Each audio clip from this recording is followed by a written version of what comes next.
Hello everybody and welcome back to the United Stand. It is a watch-along for Manchester United versus Rosenborg and we are in Trondheim. I'm very, very, very excited. And, well, we're actually in the Manchester studio, but we have got a watch-along for you guys and I'm super excited. I'm joined with Maud. He's back from the US of A. Honestly, I feel like I've not been here in so long. It's been like, what, 7 weeks, 6, 7 weeks, but now I'm excited to be back. Good to be back on the comfy chairs, watching United again. I've not watched these guys in so long, so I'm excited to see what they have to offer today. Absolutely. It feels like countdown to kick-off, doesn't it? It does. It feels like we're back does. for match days. It's getting me excited. It's giving me a teaser. It is a match day, though, and I am super excited because this is a real test for Manchester United. We're up against a team that, you know, is midway through their season. They're going to be fit. They're going to be firing. They have beat Manchester United before in a previous game that they've played against them. And we've also got a new signing to watch out for in Andre Santos. We have Shea Lacey starting. JJ Gabriel is available there for minutes. Could be coming on in the second half. And I like pre-season because you get to have a little glimpse at what's going on. Yeah, I mean, look, obviously this is our second game, played Wrexham already.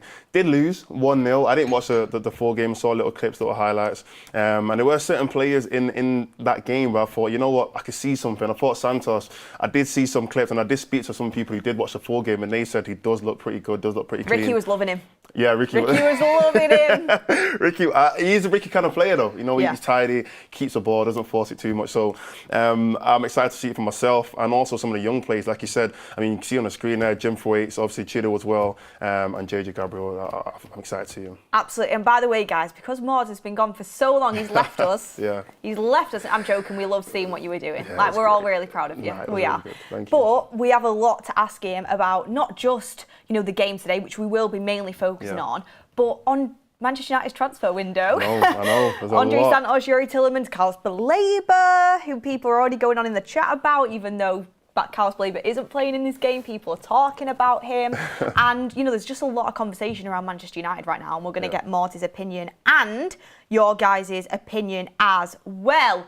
Also, Ricky might be WhatsApping me along. He said to me he can't wait. He's still in the US. You know, I was going to say, like, what country is he is. He sent me where he was going, actually. If anyone is near this location, you want to go and see Ricky, actually, you might not want me to give it away, but do you know what? I'm going to tell you anyway. What state is it? He's going to, he sent it me on here where he was. He's going to pre-season at Kelly's Irish pub. I don't know even where that is. Okay. Austin. He's in Austin. Texas. So yeah, he's in Texas, Austin, Texas, watching the game. Cool. So that's Ricky for you. But Manchester United are playing Rosenborg, and what can we expect from this team? We are playing in Trondheim, and they are 13 games in to their season as well. So we're expecting quite a fit, firing and sharp team here, Mods. Yeah, I mean, I'm not going to pretend I've watched a lot of their games. I haven't, obviously, but from a little bit of research that I've done, like you said, they are kind of not midway through the season, but they play quite a few games. So they are going to be considerably sharper, I'm assuming. Whereas obviously United, these guys have played one pre-season game, and the thing with pre-season is you don't even play the full 90 minutes really. You kind of play 45, and then you know they usually sub out most of the players and bring on some of the younger players as well to give them opportunity to play. So we are going to see it is going to be a little bit slower. The tempo usually isn't as quick. So I don't usually take pre-season too seriously. Maybe the last pre-season game I'll take it a lot seriously, but at this moment in time it's really just to kind of build on that match fitness. And to also just see kind of what the new players look like and see any little bits of chemistry and some signs of good partnerships in the team that we could build on going forward into the season. Absolutely. I mean, they're 10th in the Norwegian League, so they're not exactly doing too brilliantly. They are 10th in the Norwegian League, and Bodo Glimt, who we all know very well, are sat there in second in that league. So, look, a lot of people were losing their heads when Wrexham beat us, and to be fair, I was planning to watch that game. I got all comfy in bed, ready to watch it, and then literally about 5 minutes in, I fell asleep because it was a little bit of a slow start. And then I literally woke up as we conceded that goal. So I was like, not great. The defending for that goal wasn't great, but it's pre-season. Like, it's pre-season, guys. Come on. Do you remember that pre-season with Ten Hag when we were beating everyone? And then we beat Arsenal that year. And then it just didn't go well in the league. So you can't read that much into it, but you can see little things about certain players. Like Mount's playing deeper now. He's playing in the midfield, which he was doing at the back end of the season. You know, Lenny Yoro's been playing it right back, which wouldn't be my position that I'd be putting him in. I think he should be really trying to get that starting centre-back spot this season, so we'll see. But I mean, a lot of it is purely based on the fact that half the team isn't here. That's true. That is true. A lot of the guys are Fitness. fitness. Obviously, a lot of them played in the World Cup, the later stages. Well, a few of them played in the later stages of the World Cup, so they are on holiday, So a lot of our main players, I'd say, aren't in the team right now. So we are kind of just looking at a lot of the subs, a lot of the players who really shouldn't start. I mean, the starting lineup's out already. We're probably going to talk about that now. But when we go through it, there are some players that I wouldn't really expect to be starting for United in a normal or in a Premier League game. Yeah, absolutely. Well, the starting 11 is as followed. We've got Vitek in goal, who is expected to leave the club. Yeah. So he's getting some game time, and he's a good keeper, but he's expected to leave the club. Lenny Yoro at right back, getting some minutes in there, and could be cover across the season, we've heard. Harry Maguire and Aidan Heaven as a centre-back pairing. Question, actually, I'll get onto it after I've read it out, but Harry Maguire and Aidan Heaven as a centre-back pairing. We've got Luke Shaw at left-back. We've got Mount and Santos in the midfield pivot. We've got Joshua Zirkzee playing in the 10, we think. Shea Lacey off the right, who's exciting to see in that position. Patrick Dorgu off the left, again playing a more forward role. Does that give you another bit of insight where Carrick likes to see him play?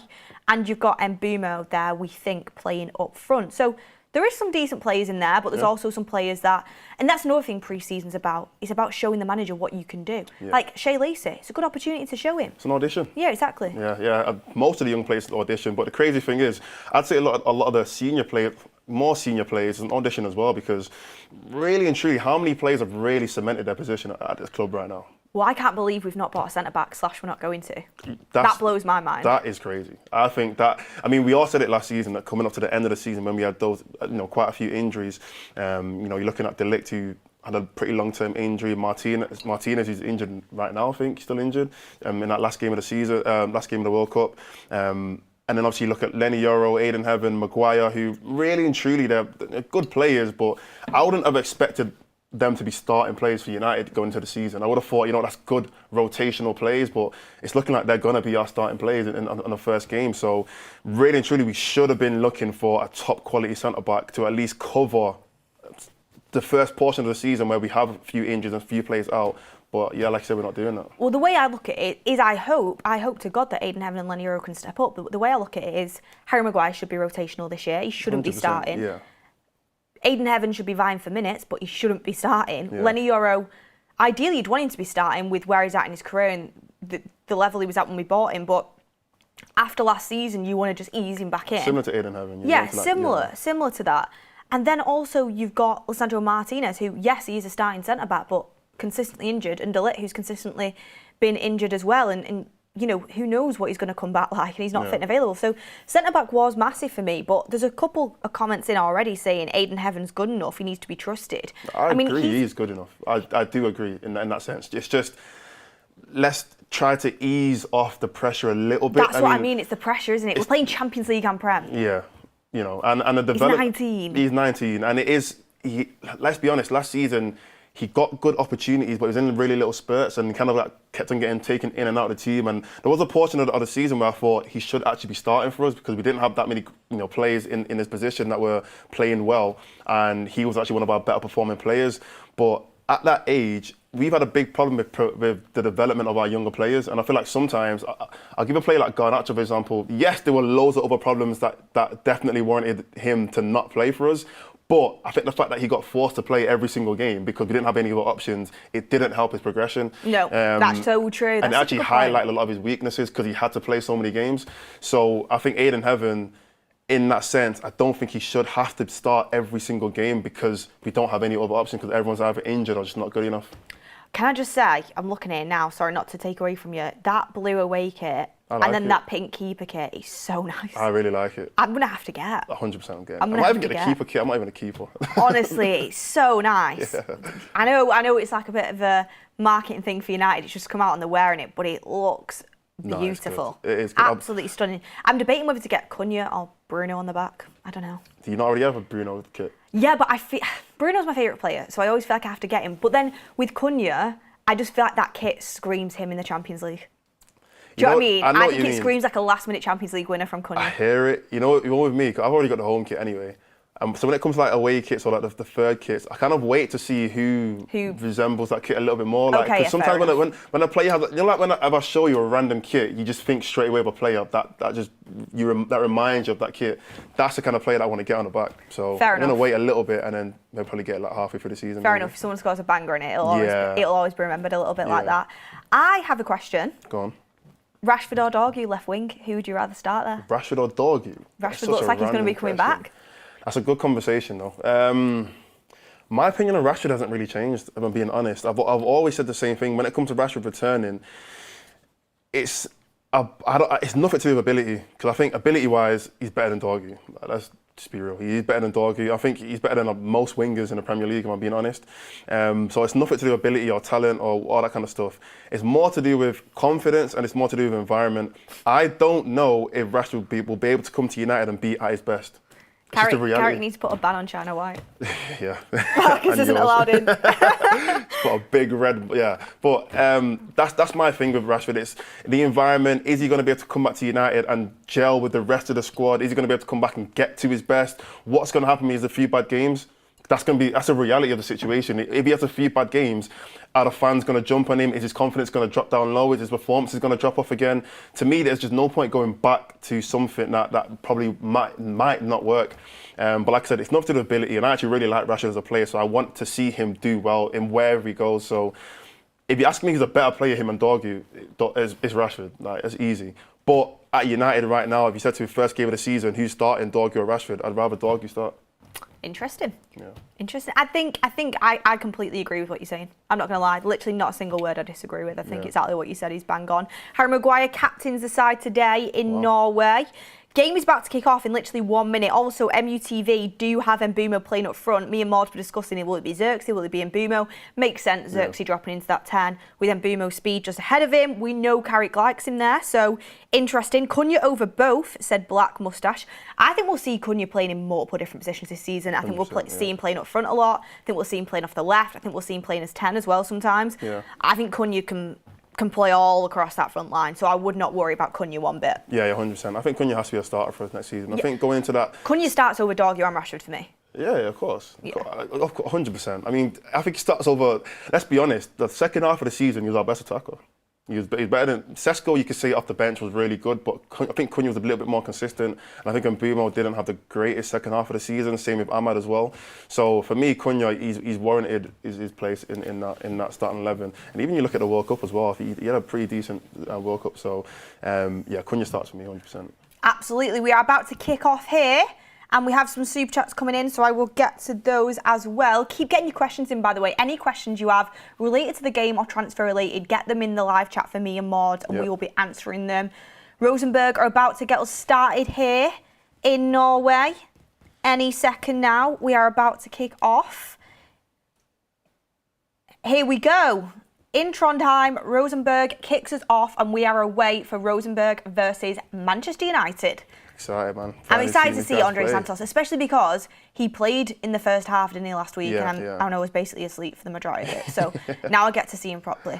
Also, can I just say, even though I prefer Lenny Yoro as a centre-back, I'm not mad at him as a right-back because he actually is very good on the ball and he's quick. Yeah. So I think a lot of people, they're just so caught up on that game against Southampton where he got absolutely ripped in that position, and it was like, Lenny Yoro can't play there. But I agree. I think he's good enough to play. Oh, he did, didn't he? I just had a flashback of that. He did, but it's one game. That's a learning curve. It is one game. Like, we can't judge a player for one game for the rest of their life. Like, so I think, I agree. I agree. I think he can play there, but I don't want him to be a right back though. I think he's a centre back, and I think we should put him in his best position. And if we have a problem at right back, go and buy a right back. Go and buy a player that can actually play there. Exactly, and I saw Andre Santos actually speaking about how when he was up against Lenny Yoro in the French league, he found him really difficult to play against. So yeah, he was saying that on his interview when he was, first sort of announced as a Man United player. We have Andy Nilsson in the live chat saying, "Hi Beth and Maud, nice to see you guys, lovely to see you as well. You think Man United would consider Mount as a third midfielder if he performs well in that midfield pivot role equals no new midfielder?"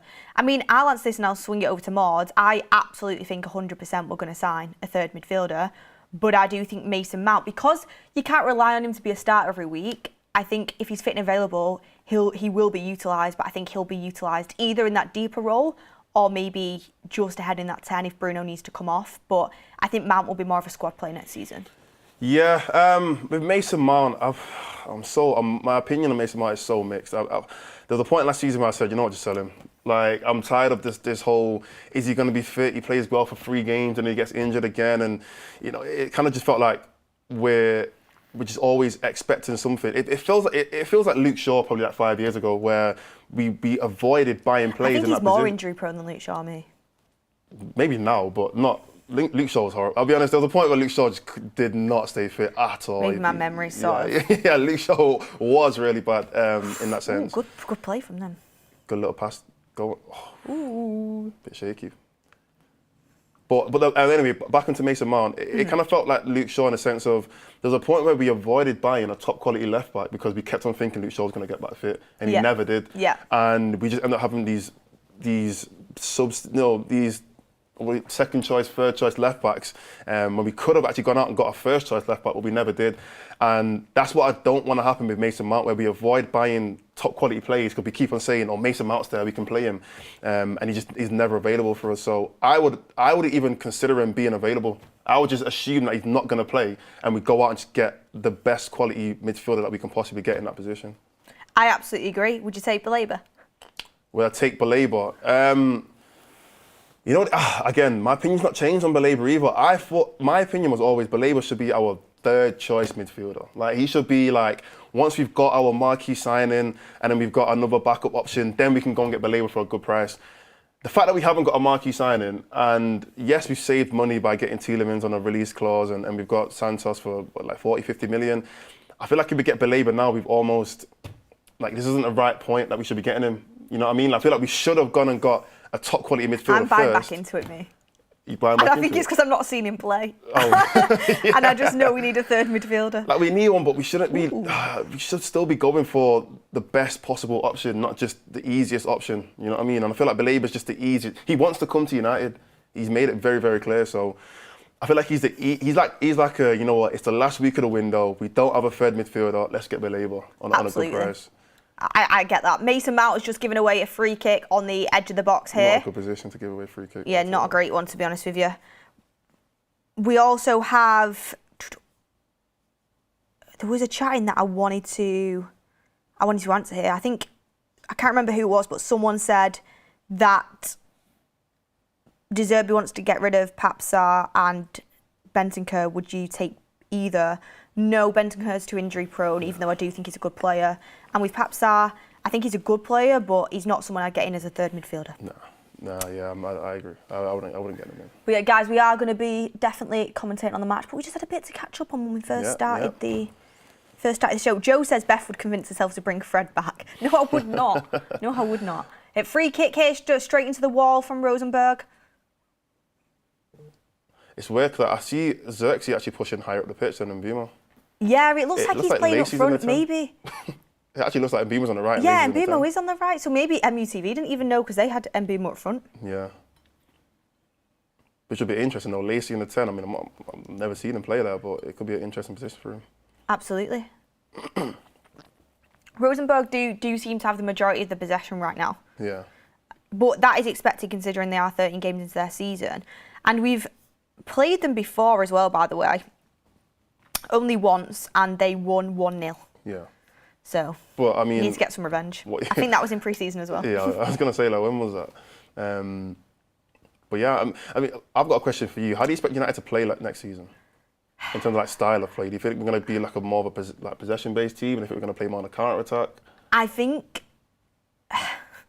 obviously, I don't expect us to be like PSG, but Carrick has spoken about / it's been rumoured that Carrick wants to play like that PSG team with a very controlled midfield who are great on the ball, and then with forward players who are quick in the transition and can get at you very quickly and get into the space. Yeah. So I expect us to play like that, maybe not to their effect, but to play like that. Yeah. The one thing I would say though is we need fullbacks that are able to create that width and bomb on and create that overlap if you want to play like that. Yeah, I mean, if you look at PSG have the 2 best fullbacks in the world in my opinion. You know, they got Mendes and Hakimi, so it's like you can't really compete with Ricky that. might still argue with you that Mendes is that shot's better than Mendes. I was watching Mendes in the World Cup, and he was like the only shining light for Portugal. He was so good. I don't even know why that's even a conversation. He's the best left back in the world. Like that's just it's easy. And Hakimi's probably the best right back in the world. So Hakimi's mega. Harry Maguire got in there. Lenny Yoro, can you track back? Looks like he was running treacle a little bit then. Yeah. There he is. Yeah, win that back. There you go. He's got in there. And Mbumo now has got it on the break. Oh, very nice. Keep possession. Very nice. I like it. Oh, I think Mbumo's going to have not just off the back of that, but I just have a feeling that Mbumo's going to have a really good season this season. If he has a similar, like that first half of the season, Mbumo was so good. I remember us doing videos outside of Old Trafford talking about him that he's a signing of the season for the Premier League. Yeah, that's how good he was doing. But he did drop off, unfortunately. Yeah, he did. But like I said, if he can maintain it, then that's happy days, really. He's definitely been United's brightest player in the opening 7 minutes so far. Yeah. But I want to see Lacey get on the ball, but he's not really managed to get much of it so far. Rosenborg is in a Farmers League, needs to score 5 to 6 goals against those sort of teams. I'd be shocked if that happened, the fact that we're second game into pre-season here. We've got Joe Cavanan saying we want to see Santos mount Mainu. Mount him now. I mean, Santos mount Mainu, I think Ricky would be absolutely loving that midfield if you suggested it. Yeah, that's another thing, double pivot or a 4-3-3. I think it'll be a double pivot, but... Because Bruno's going to play. Yeah, yeah, exactly. We've got Adrian, welcome to the United Stand Members Club. Ron McCormack said, Mount, Lacey, Santos, JJ. Looking forward to this. Yeah, JJ Gabriel in the second half. We're hoping he gets some minutes. It'd be such a tease if like Carrick took him all the way there and then just didn't give him any minutes, but I think he might get some minutes in the second half. Because I'm not saying realistically, but if United had been a little bit... It's hard to say, but he could have got minutes last season. Like, there was a point where I was thinking, you know what, we actually do He wasn't allowed because of his age. Yeah, obviously that included as well, but there was a point where I was, Ooh, go on then, Booms, stick it. Oh. It's on his right, to be fair. Yeah. But yeah, I was looking at him and he was doing so well in the under 18s, and I was like, you know what, this is the kind of player that I would look at and think, give him 5 minutes here and there, but because we were under so much pressure to get top 4, and I don't think Carrick wanted to take that much of a risk as well. Nice little pass as well from Xerxes. But yeah, so I think that's why, obviously plus his age as well, him being so young. But I could see him definitely having little minutes here and there, maybe like little cup competitions for United this season. I do think he'll get his professional debut for Manchester United this season. Xerxes linking it to nearly, just didn't quite see Doggy's run there. Daniel Thompson says, hi Beth, Maud, the United Stand. Hope you're well and having a good day. Thank you, Daniel. Appreciate you. Daniel. Hope you've had a great time in the USA, Maud. Looking forward to seeing JJ, Lacey, Santos, and hopefully United win. Great work by everyone. Thank you, guys. Appreciate you, Daniel. Thank you for your lovely message. Carlo Montana says, long time no see, Maud. Welcome back. Thank you. Yeah, it's been a minute. I've seen people comment on my 6s. Yeah, people are liking it. Yeah. I was in Philadelphia for a couple of games. Matteo P99 says, anyone have a fix for when MUTV keeps asking you to subscribe when you're already a member? I think someone's replied saying sign out and log in again, it might work, so maybe try that one a little bit. Thank you very much everyone for getting involved, keep getting your questions in. Xerxes in the 10 today. It keeps shifting a little bit, but it's looking like Xerxes actually up front. Shea Lacey's just in behind him and Mbumo's on the right. I don't think I've seen Santos touch the ball yet. I'm a little bit like waiting for it. Oh, there you go.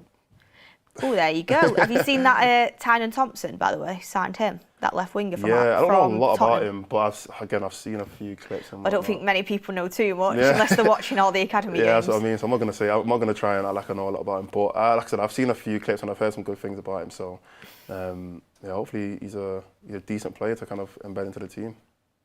Apparently the time is off a little bit in the people saying in the live chat. I don't think so, guys. I think we're pretty much bang on with it, to be honest. Watching from Mauritius, great job. Thank you very much. Here's Yoro on the ball. Nice little switch out to Luke Shaw there. Andre Santos is definitely the deepest midfielder, and there has been word that Man United see him as a number 6. So he can play that position, and to be fair, I actually like him in that position. So do I. The only thing is I would say is, let's see what United do here first, actually. And boom, it was a decent ball, just absolutely no one following it. Yeah. What I was going to say was, in terms of like how we want to play, if he is our, because we are looking for a 6 right now. We are looking for a player who's going to play a lot deeper. He's going to be a bit more of a, I guess, the legs, the runner in the team. Whereas I see Santos as a little bit more of a ball player. Same with Tielemans, someone who can actually get on the ball and create a lot of stuff. Same with Maino as well, actually. Those 3 players kind of, they're more like on the ball kind of players, whereas I feel like now our next signing, hopefully our next signing seems like more of an off the ball kind of player. He's going to cover a lot of ground. So if he is playing this deep, I don't want United to feel like a defensive team where we've just got loads of players sitting back. I want to see him possibly get a little bit further up the pitch. Ooh, and Bumo. Get another, not the greatest ball, but at least he's trying. But yeah, I want to see Santos get a little bit further up the pitch, just because I think he's so good on the ball, he can play there. Mason Mount here, winning the ball back, but again giving away a foul. I think that was a bit of a soft one, if I'm being honest. Yeah, Mbumo's interesting because he's done some good things and he's getting the ball probably the most, but he's also done some things that are a bit rash as well. Yeah. It's warm. I've requested the fan. Did you? That way? Yeah. I've requested the fan from Adam. I'm absolutely boiling in here. Oh gosh. I've got a question though. You missed the heat wave, didn't you? I was in America though. Yeah, no, but this heat wave was ridiculous. Okay, you don't understand. It was literally like 33 degrees, no aircon, humid. Dark. It was tough times. It was hot out there as well. Yeah, but you had aircon. Yeah, no, and nice hotel rooms, you're probably. Yeah, and suites in stadiums. Like, come on. I had a good time, man. Yeah, exactly. Oh, that is absolutely dreamy. Yeah, hopefully it's not loud. Hopefully that's not too noisy. Yeah. Is that fan too noisy for anyone? Or are we okay? Oh my gosh. That's like heaven. That is very nice. Heaven. That's like the first sip of a nice cold beverage on a Friday night. What I was going to ask though. Ooh, decent. Oh, a lot of seagulls flying about. I was going to say, so many seagulls.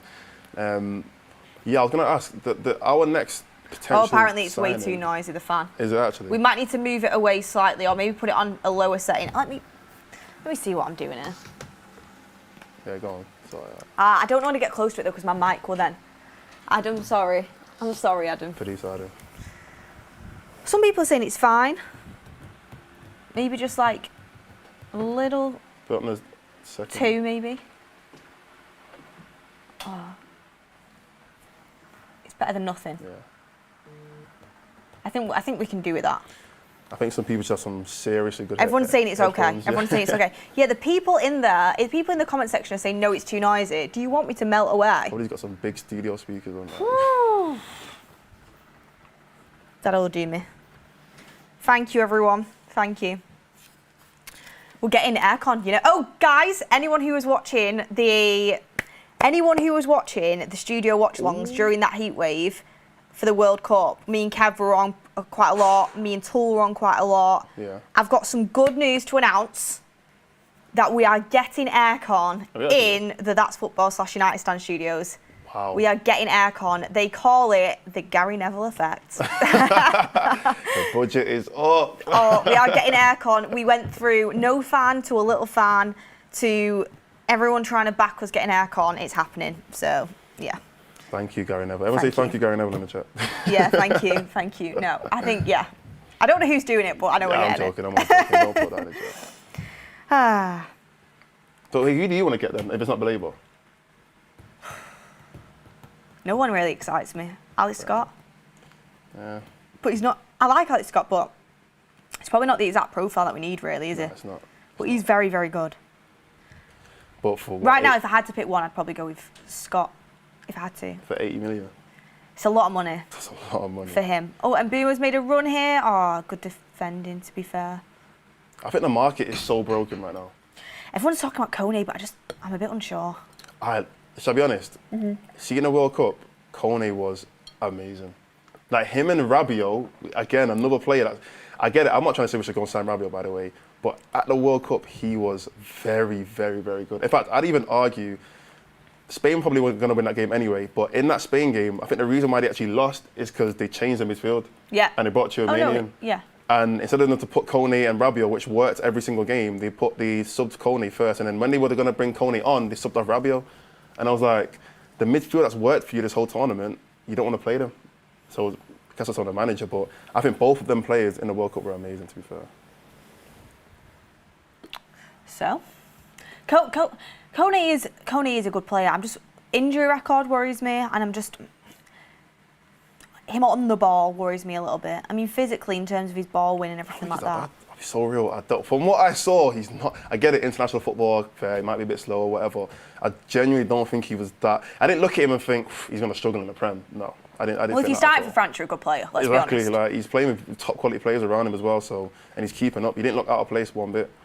So yeah, I think he's good. I think he's a good player. And price-wise as well, I don't know what they're quoting him, but I'm sure it wouldn't be 80 million. No, but everyone was saying 50, and now Ben Jacobs said in the show it might be rising to like 60 that they want for him. It's just a bit heavy. Yeah, it is a bit heavy. It's a bit heavy. He's 25, which is a good age as well. Yeah. Yuri's lost it right back, says Philip. It's not his best position is centre back, as we know. Yeah. By the way, have you noticed anything different about Luke Shaw? I had to look at what, like physically? Yeah. Appearance-wise? I had to look at him closely again. Why, has he lost weight or something? No, not that. I just feel like he looks like he's had a bit of work done, maybe. Like, work could mean anything. Maybe like a bit of Botox or something. No way. Just when I saw him, that's what I thought. By the way, I've not had anything done, but I'm not against. When I get older, I will probably get that as well. Each to their own, really. But if he has, that's hilarious, to be honest. And now I'm going to everyone pay attention. I'm not an expert on Botox, so I wouldn't even know, I'll be honest. Like, where would he even, like, what part of his face? I'll just wait till it pops up again. His eyes look a lot more. Do you see what Vinny did? Yeah. With his chin. Yeah. It makes me sad though, because he's got that done, obviously, because so many people are commenting. Yeah. Or maybe not. Maybe he always wanted it done. But I didn't even know that was a thing. I'll be honest. Like, obviously each to their own. I'm all for, like, if you want something, go get it. Like, you do you. Here we go. As long as you're the best left back in the league, I'm not fussed. I mean. Here we go. Aiden Heaven. That's a foul. Oh, fair. Nah, it's not a foul. I thought he was going to give a foul. You got the ball. I thought he was going to passing to no one. I think that was Santos, actually. Yeah. I don't think we've really been able to take any kind of control over this game yet. Yeah, we look a little bit sluggish. Hopefully we can grow into it slowly. By the way, have you seen the Sesko build out? Yeah. I mean, maybe he's just trying to, He's been on a bulking program. Yeah, bulk up, be able to hold us some defenders a little bit better. He's working on his game. Hopefully he's not slowed him down or anything. That's my only thing.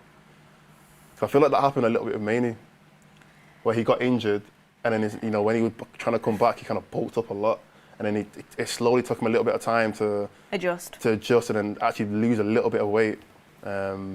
So hopefully that's not the case with Sesko. Oh, that was a nice turn. Yeah, good defending though. Good defending from Santos. That's what we like to see. Nice pass. Oh, what's he called? Oh, foul. Foul, I think. Nice pass from Harry then. No, I didn't call Luke Shaw the best left back in the league. I said if he can be the best left back in the league. Do you think he could be? I think he's. No, be honest. I think maybe he's a little bit too far gone now, but if he could get back to where he was at one point in his career, then yeah. What, 2021? Basically, unfortunately. Oh, even before that. The thing is, I don't think there's like one standout left back in the Premier League where you're like, wow, he's the best lest back in the league. I think Cucurella is like seriously good left back, but he's left now, isn't he? He's gone to Real Madrid. Gone. I think, go on, Mbeumo, take him on. And Mbeumo, there you go. Took him down off the right hand side, put it back across the middle, Mason Mount. Sort of half-cross shot to no one. But yeah, I agree. There wasn't a real standout. I mean, some people would say that Nico Riley was the best left back last season. Oh yeah, Nico Riley. I forgot about him. He's not even a left back though. He's a midfielder, and he got moved into midfield halfway through the season. So I've got a question for you. Would you take Jed Spence at United? Would I take Jed Spence at United? He had a great World Cup. I know. I bought into the World Cup hype. He had a really good World Cup. I've never been against Jed. We used to have conversations here, and I say that Jed Spence is a good player, and everyone would call me crazy. Like, I think he's actually a really good player, and I think he actually proved himself a lot at the World Cup. He can play both sides as well, which is really good. Nice from Shaw. I guess the only question is that like if we're trying to be the best team in the league, best team in the world at one point, do you think Jed Spence is going to be in that conversation? Harry Jamal Maguire, by the way. He always does that. I think he would absolutely add value to our team. Like he can play on the left, he can play on the right, and he would improve us. I think he would improve us for sure. For Luke Shaw? Or no, for sure. Like he would improve us on either side. Oh yeah. He's better than Dalot. Respectfully to Dalot. He's better than Dalot. I'm sorry. It depends. We're not doing this revision. Is it like Dalot last season? Even the season before that, to be fair. It depends on the game that Dalot's having. Dalot can have a very good game, but then he can also have a game where it's like, oh. So Dalot's very inconsistent. Going forward, he's better. I would even say that's probably Dalot's best attribute. No, I think Dalot defensively is pretty good. Yeah, he's mistake prone. I think that's the only thing with Dalot. He can give the ball away in really bad areas. Gets caught off in his back post. I mean, hopefully this season he kind of goes back to that.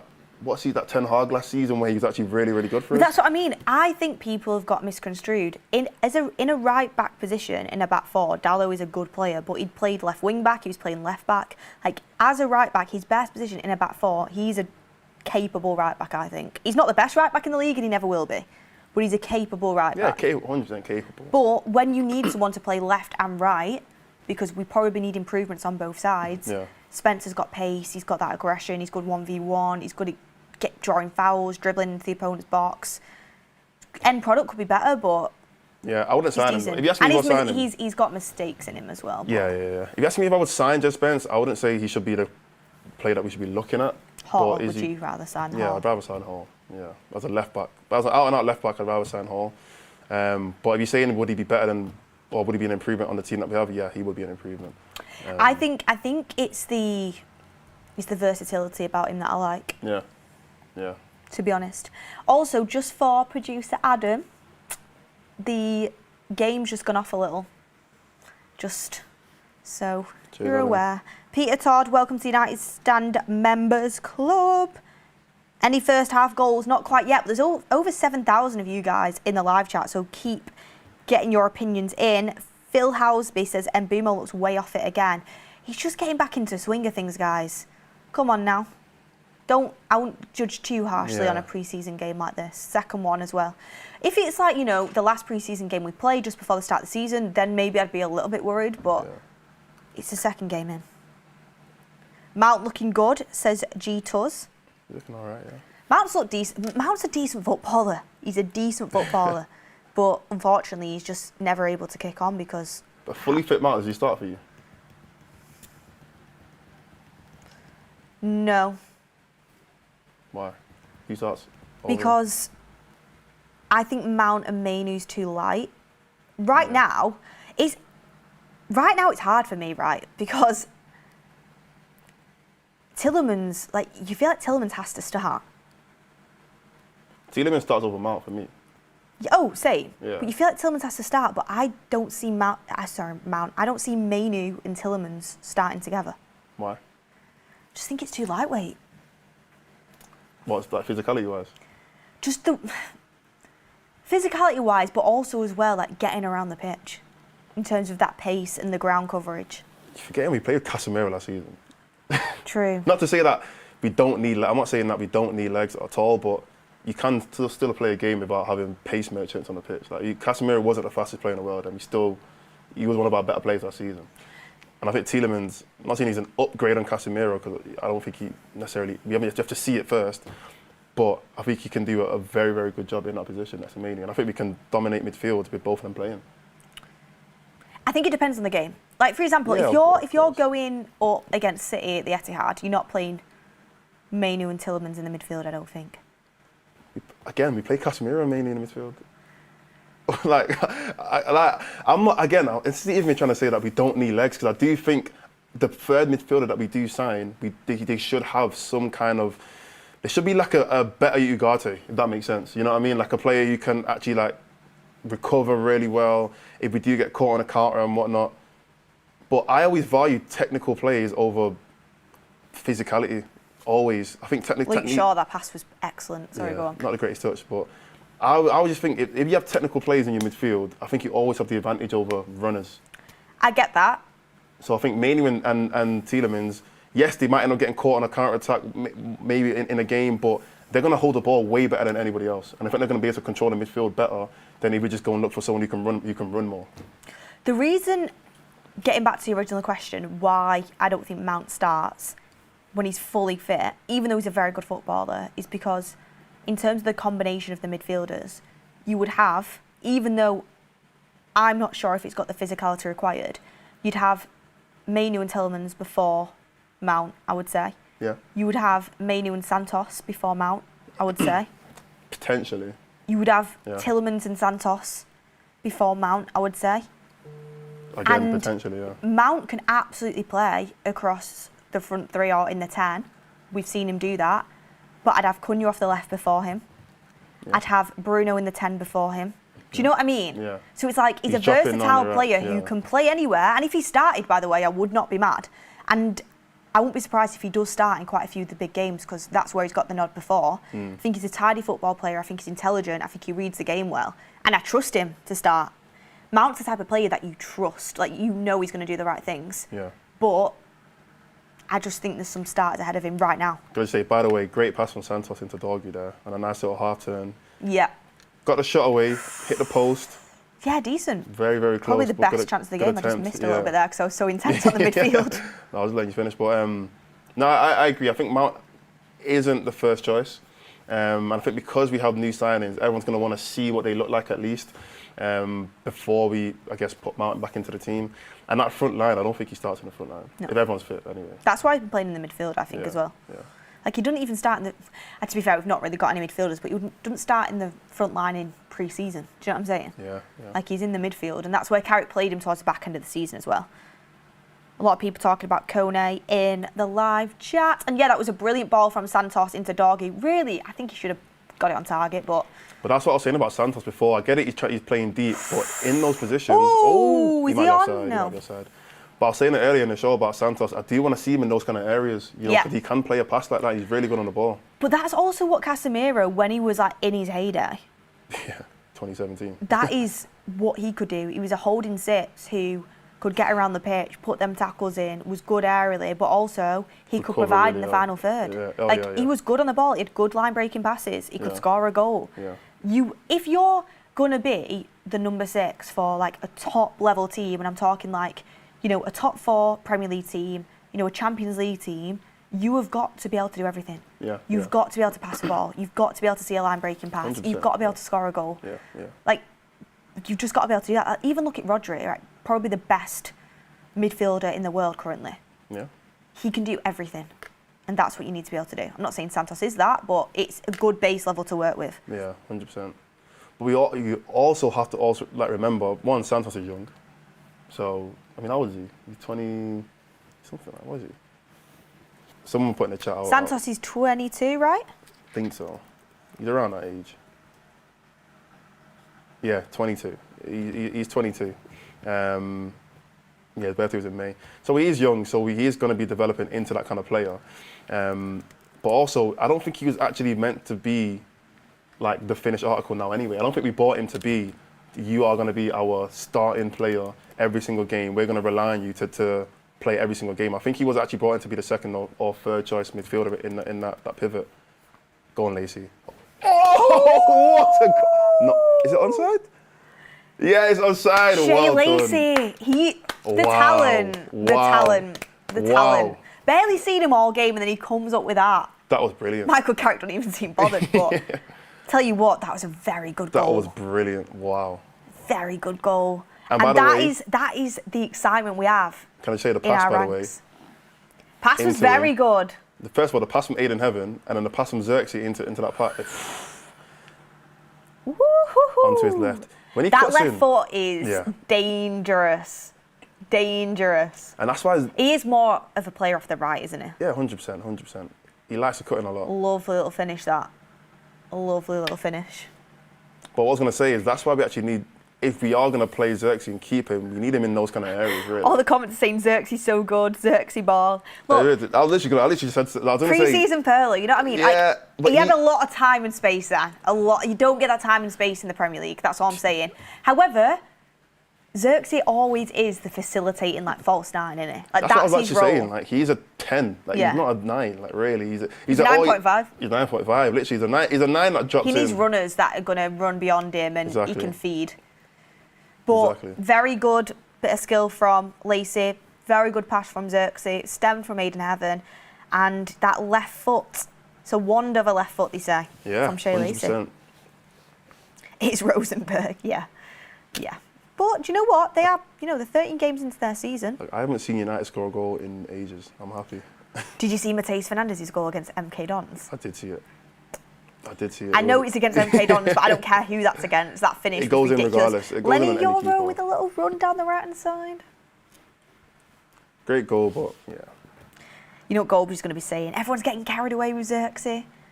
Not going to buy a striker because of this. But I think as well, Michael Carrick's probably... I think this is more of an indication to the board. We probably do need a striker because Xerxes isn't a striker. Yeah, I also feel like...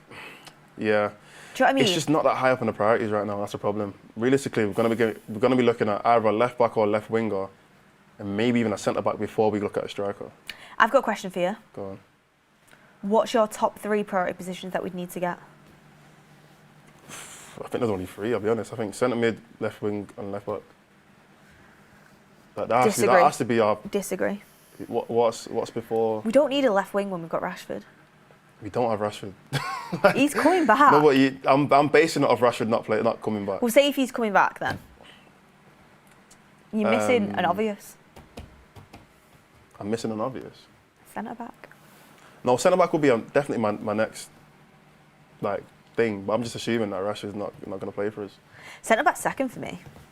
Before left wing. Yeah, mine's third midfielder, centre back, then left back. Fair enough.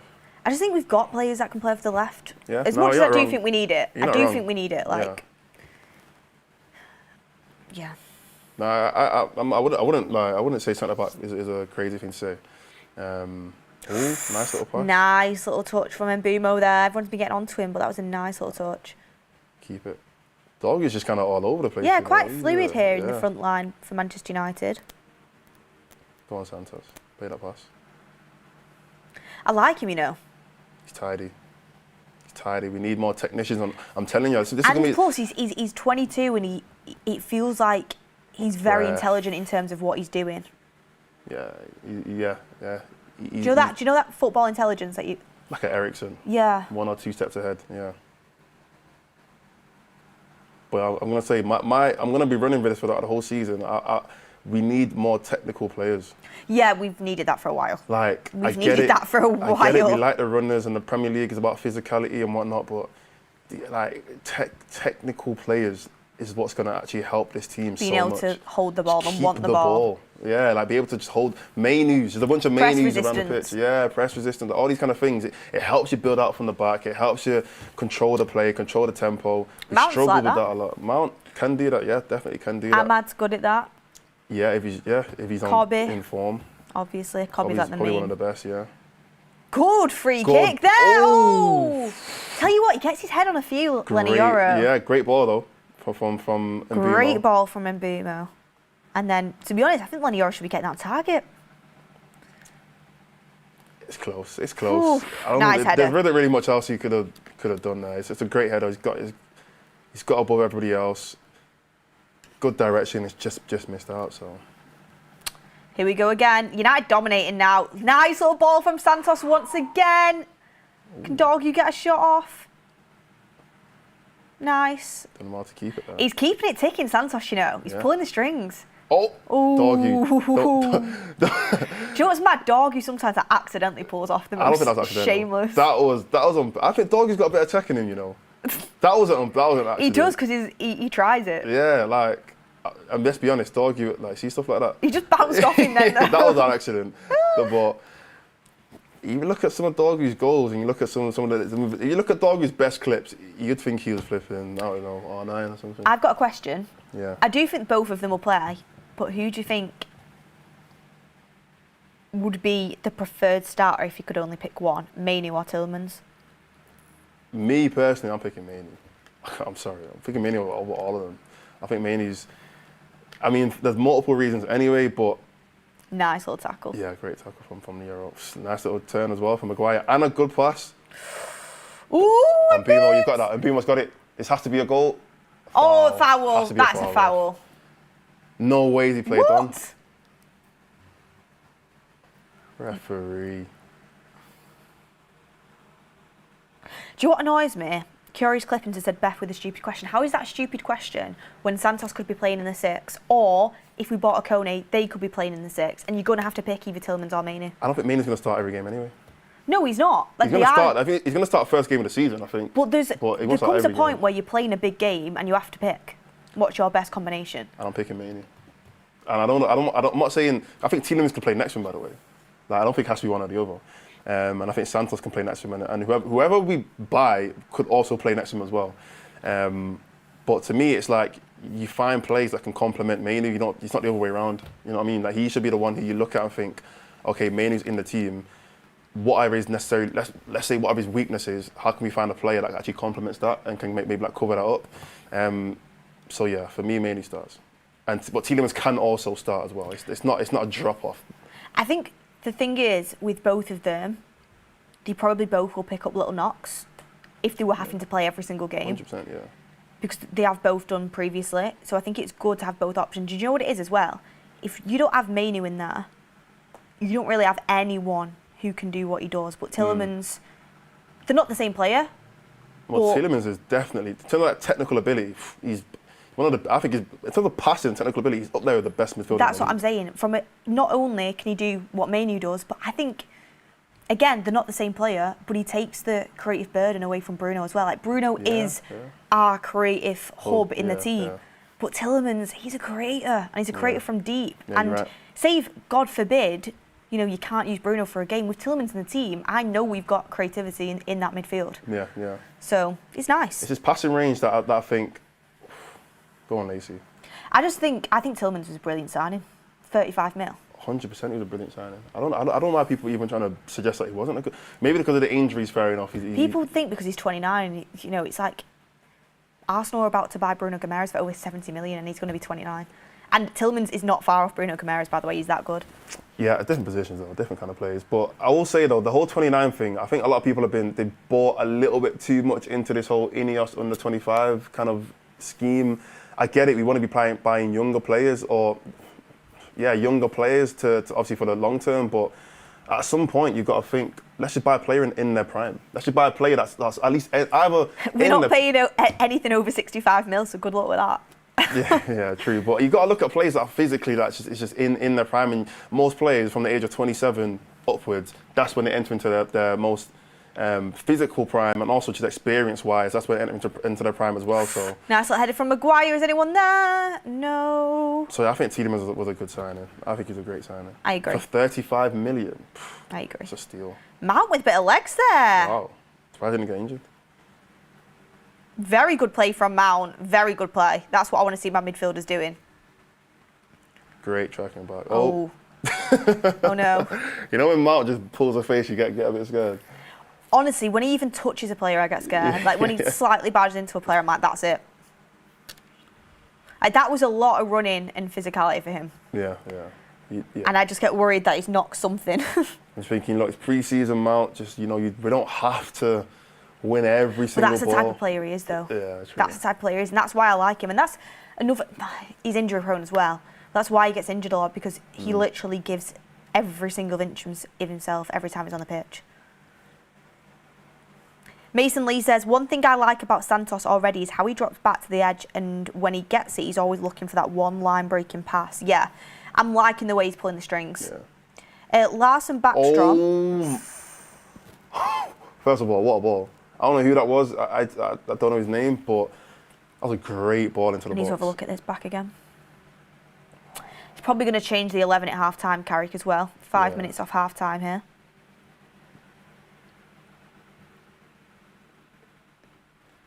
First of all, there's a great chat in here. Somebody said players with good tech last longer in their 30s. That is 1,000% true. True. That is 1,000% true. Look at Modric. Look at Wow! Kroos. Oh, he should have scored. Yeah. Look at Modric. Look at Kroos. Look at Busquets. Look at all these guys. Like and I think someone like Rodri will play until he's like 37, 38. You know, even though he's like in the late 20s now. But I'm telling you, tech. I'm gonna keep saying this. We need to find players with tech. This athletic, whatever. Like just trying to find runners.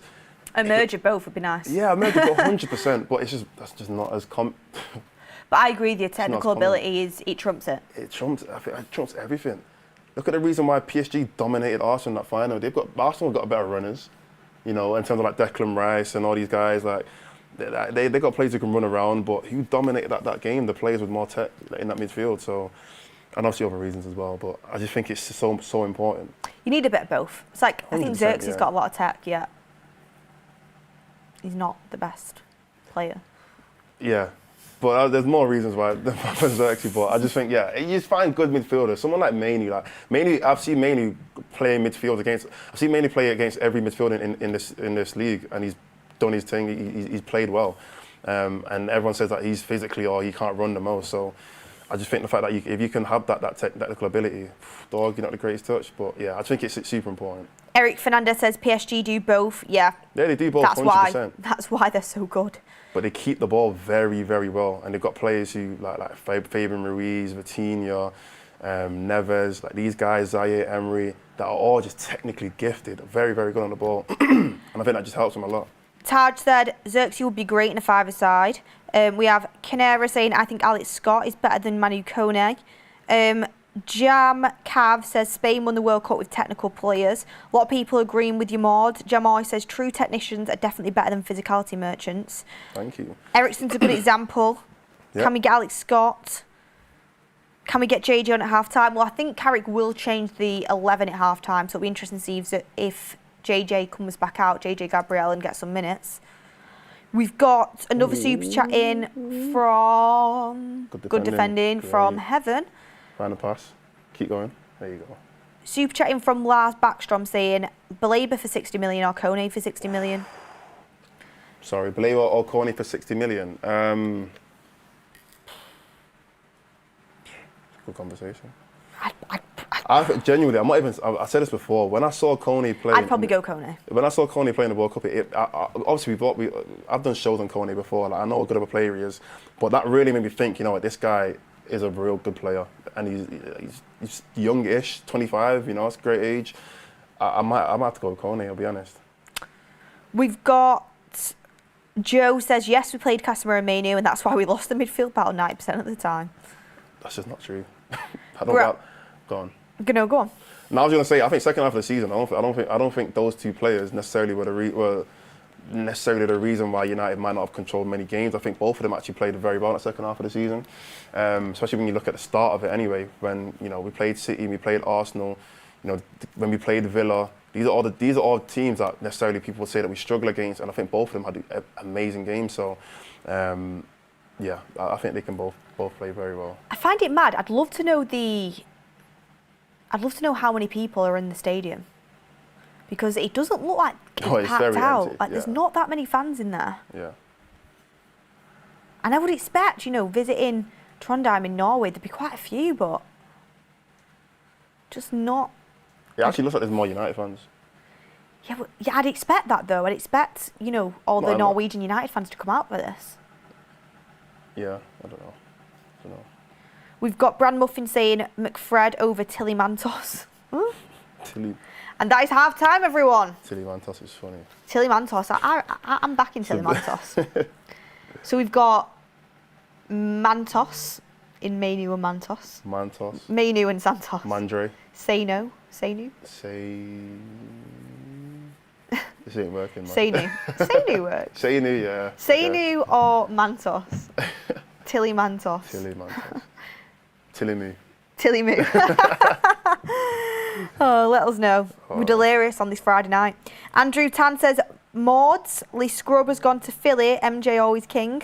I don't know what that means, but Maud might do. What, you trying to say LeBron's gone to Philly? Is that actually confirmed? One sec. Sorry, I'm going to have to take a second to check this, because you guys know I'm a big basketball guy. If LeBron's gone to Philly, that's a big thing. Carry on. Well, you check it. I need to get into it, me. I need to get into it. In terms of the starting 11 there, Everyone who played, who do you think stood out? Xerxes had a few decent passes. Has he gone? Yeah, sorry. Carry on. That's great. Look, I thought people were joking in the chat when they were saying it. That's why I got. You know what? It makes sense. I've got to Philly. No, LeBron's my guy, innit? Like, yeah. That's my GOAT, absolute GOAT. He's gone to Philadelphia. That's crazy. Anyway, carry on. Sorry. Expensive tickets, says Sondra. Yeah, that can be the case sometimes, which is a little bit unfortunate. Euro best player by a mile, a couple of people saying. I thought Euro was decent, but I don't know if I'd say he was the best player by a mile. Dorgu, to be fair, I don't think he did enough really in that game. And Bumo had some good moments, but had some iffy moments as well, but he's looking pacey. Lacey with the goal, and I thought that goal was brilliant. Santos and Mount look pretty good together. Yeah. Look, did I just caught you taking a selfie then? No, I was taking a picture of my top. Oh, okay. Santos and Mount playing pretty well together in the midfield. Luke Shaw, not really much to say about him. Heaven and Maguire did decently well, and I thought Euro did pretty well as well. Vitek, nothing really to do. Dog has been all over the pitch. Lacey's, I've liked what I've seen from Lacey, to be fair. Apparently less than 10,000 is what Simon Stone said, the amount of people that are in there. Oh. Let me have a look. Let me have a little look. Let me have a gander. Who do you think stood out the most, Mods? Like I said, I think... Yeah, expectations were a crowd below 10,000 today. Looks well off even that at the moment. Wow. Go on. Yeah, I was going to say, I've liked what I've seen. Obviously, the goal obviously helps a lot, but I've liked the composure that I've seen from Lacey. I think Dog has got some really good positions. Like we said before, sometimes you look at Dog and you think, oh wow, like this guy's crazy, and then the ball comes to him and then you just have a bad touch. But I think Dog has been all around the pitch a lot. Santos has played some good passes. I liked what I've seen from him. I know there's been some highlights from quite a few players, but I think we've grown into it slowly, and I just want to see a little bit more control throughout the pitch. Boomer was losing the ball quite a lot. I think playing out from the back, we haven't been great, so I want to see a lot more from that in the second half. But I guess it's going to be a completely different team now, so. Not going to lie, the standout for me was the kit. Okay. I hear it. And Shea Lacey's goal. Yeah, the goal. Shea Lacey's goal was nice. Yeah. One thing I think we can say for certain is, I don't think you can base anything off a pre-season friendly game, but just sort of like reiterates what we were thinking, is Xerxes isn't a striker. No, yeah. Well, he can be. He's like a false nine. He can be, but he'd have to, like, you know what I mean, like drop in deep, have wingers like Dorgu, like Lacey, like even Cunha, Ahmad, all these kind of players playing off him, and that would be his best, I guess, position. Do you think he's going to change the full 11 at half-time again? I mean, that's kind of what most teams do anyway, so I'm assuming, yeah, he might keep a couple players on, maybe just for, I don't know, just trying to want to watch them a little bit more and then bring on some subs after about 10 minutes, but I think, yeah, it makes sense for him to make quite a few changes. A lot of people are saying that it's too expensive, the tickets. Someone said here that they live 10 minutes away and they didn't want to pay for the ticket. It isn't in Oslo, that's the reason. £90 minimum for a ticket, apparently. Do you know what? It does make me think like less than 10,000 people. One, the expense of what this costs, but also, are United dropping off a little bit? You think that's a reason? Maybe. I don't see that. I mean, United are huge, but I do find it crazy that United are playing and there's less than 10,000 people. Yeah. Yeah, I'm not really looking into it too deep. I don't know what United's fan base in Norway looks like, to be fair, but I don't think it's because United have fallen off a little bit. Maybe it's because we've not got too many like star players there, but yeah, you've still like got the Mbumo, you've still got the, Dorgu, the Mount, new signing Santos. You're saying if Bruno was there, would have been packed? Maybe. Possibly, yeah. 29 Umbrella says, might be more excited to see this Beth and Marge duo back than I am to see JJ play. Let's hope he gets on the pitch, but thank you very much for that one. Phil Prince says, as the focus for players has switched from technical skill and ability to hard work and stamina merchants, we've seen the quality in football decline. Correct, you said that. Phil Prince. It's a great super chat. Who do you think is like an example of a stamina and work rate merchant then? Because Elliot Anderson. No, I knew you were going to say that. Elliot Anderson is good on the ball. Sorry. No, I'm not saying he's bad. There's a reason why they call him the Geordie Maradona. Who on earth said that? I've never heard that. All the Forest fans called him that, and all the Newcastle fans called him that. The Geordie Maradona, that's a disrespect. He even called himself that in his interview for City. That's the biggest disrespect ever. Obviously, I'm not saying he's Maradona, but that's his not, nickname. But technical ability. He is good on the ball. Probably named 10 midfielders in the league that are better than him technically. He's a great player. And again, the question, I'm not saying he's a bad player, but I think he's an example of someone who, because he gets around so much, that's why he's worth that amount of money. I don't think he's worth 160 million because of his technical ability. I think it's more based off he runs around a lot, he gets around on the pitch, similar to like Declan Rice, kind of. I think that's why he's valued it so, and obviously the whole Premier League tax as well. Anthony J. Tracy says, Euro minutes over Maguire this season, or we fail him. So who's ever best to play in the team? And currently Maguire is probably the most senior centre-back that you trust in a big game. That's fit and available.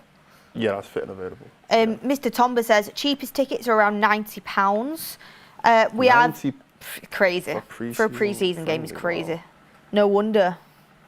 Andres says, I personally think the players should take the game more seriously. Some of them are not even trying. Like Santos, and you can see glimpses of the relationship Carrick wants to implement, but we need to work on execution. I don't think it's the fact they're not trying, it's the fact that you can see Mbeumo there absolutely sprinting to get on the ball, Mount sprinting around the park. I think it's just getting that chemistry and building that fitness back, definitely, yeah. in the pre-season. But yeah, thank you everyone for your super chats coming in. You have Kieran saying, would you like a move for... Mars, can you pronounce that name? Let me look. Nope. Schneiderlup. For the left wing. No idea. I can't say. I can't say at this moment in time. Yeah. We have Skadira saying, I wouldn't mind Burge as a third midfielder signing if we also get Lewis Hall, an experienced striker and centre-back. Sander Burge, talk to me, Mods. As a last midfielder? Schneiderlup plays for Bodo Glimt, 1 second. Bodo Glimt, 22 years of age. Interesting, but... Not right now, no.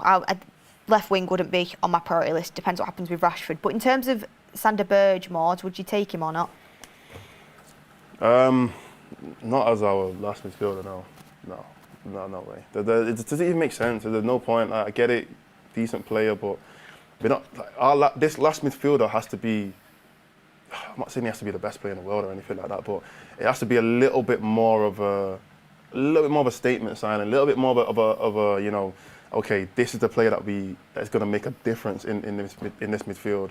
I feel like so far we've kind of just gone for great value in terms of like Tielemans and Santos. Like, oh, Tielemans £35 million release clause, that's great value. Santos, so we can get some good value from him. But I think now, if there is a player available, because I guess that is the most, the biggest question. But if there is a top player available, we should be going out and we should be trying to pay whatever that money is and just buy him. Yeah. And I don't think that's... I'm with you, but we're not doing that. Finance over football, it's seeming like. Yeah. Can you believe how little we've sort of spent, really, considering we expected a big summer? How much have we spent? Do you know them? 85. 85. That's on 2 players. Yeah. Again, value for money. I think Tielemans a great value. Santos, good. What was he, like 40 million around that? Good value for another young player that can come in and obviously develop in the team as well. But at some point, you've got to just start looking for these top players who you are going to pay the big money for and they are going to make a big difference. And I think the problem that United have had, or Ineos have had, is they've kind of stalled a lot in a lot of these signings. And now they're looking and they're thinking, oh, wait a minute. Anderson's gone, Tonali's gone, Mateus Fernandes is gone, Tchouameni's not looking like he might not move. And they're thinking, oh, wait, we have nobody else actually going by, so we kind of run out of options. It is actually pronounced the left winger that was being spoken about earlier, Schelderup. Oh, Schelderup. My bad. Schelderup plays for Benfica now. He plays for Benfica. He did play for... Yeah, he plays for Benfica. Sorry, guys, I was reading the wrong thing then. And we've got another comment saying he's going to be worth 100 million in a few years. Well, let's see. I'm not that... well up on Schelderup, as you can see. So. If it's who I'm thinking of, because I watched Norway play a couple of times at the World Cup. It's one of them where you watch players but you don't. Yeah. If it's who I'm thinking of, he's actually a really good player. Is he the one who scored the goal against England? I can have a look. Someone double check that for me, please. Maybe I'm thinking England of somebody versus else. Norway. Yeah, he is. Yeah, he's a player. I watched him play against Brazil. Very good player. I thought he was good. I watched him play against England. I thought he was good. I think I'm starting to catch on now. And I watched him play against France as well, and I thought he was good. Because I've watched all them games. Yeah. So I would have seen him and said, oh, he's good, but you don't calculate Yeah, it, do I you? wasn't clocking the names really, yeah. Interesting. Noosa, a lot of people always say, but we've not been linked to him really much. We have Gigolian in with the super chat, thank you very much. Wouldn't mind Berger third midfielder. Not for me. I agree with Maud in what Maud was saying earlier. Felix Nemcho, would you take him? Felix Metro. I don't know. It's the same answer I gave for Sander Berge, I'll be honest. Like, if we didn't have Santos, if we didn't have Tielemans, I would have said, yeah, go for him. But I just think right now he's not the top of the priority. He shouldn't be the top of the priority for United. Do you know who I think was pretty good in the last pre-season game against Wrexham? Jacob Devaney. Okay. He was looking very, very good, and he's someone that might play in the second half here. Also, as well, a lot of people thinking in the live chat, is there going to be some JJ Gabriel minutes? We will see very, very, very shortly. Yeah. Is there anyone you're thinking now, Maud, like, that's the player I want United to sign? Is there anyone that you think we desperately need to sign? It's tough, like I said before, a lot of the options are gone now. So, in terms of midfield, I've always kind of said that Tchouaméni, I think we should be looking at. But I'm not 100%. You probably know a bit more than me, like his situation at Real Madrid. I don't see him coming to United, personally. Yeah. So I think he is going to sign that new deal, but it's strange that Samuel Luckhurst is adamant that he's not, Real Madrid aren't 100% on that. So it's interesting to see how it plays out. But I do think he'll end up staying at Madrid. I don't blame him. Like, it's Real Madrid, Jose Mourinho first season, and like he's probably going to get played quite a bit. So then they could go on and win everything. So I kind of understand it. So other than that, honestly, the next midfielder, if there are no real top quality players available, it might have to be Kone. Genuinely, I think he might actually be the next player. I feel that. Anyone specific in any other positions that you'd want? Any other positions? I do feel Get in like your comments as well, guys, who you'd want. I do feel like we really need a left back. We do. We need to go for Lewis Hall, really, don't we? Yeah, and I think Lewis Hall would be a great option. So I'd say Lewis Hall next, if we can get a good left back in. Nice. Let's see who comes out for the second half. We're just showing a little bit on Tynan Thompson there, 18-year-old left winger who is expected to come straight into the first team and be given opportunities. Ooh, okay. Same team's coming back out here. Yeah. It's looking like.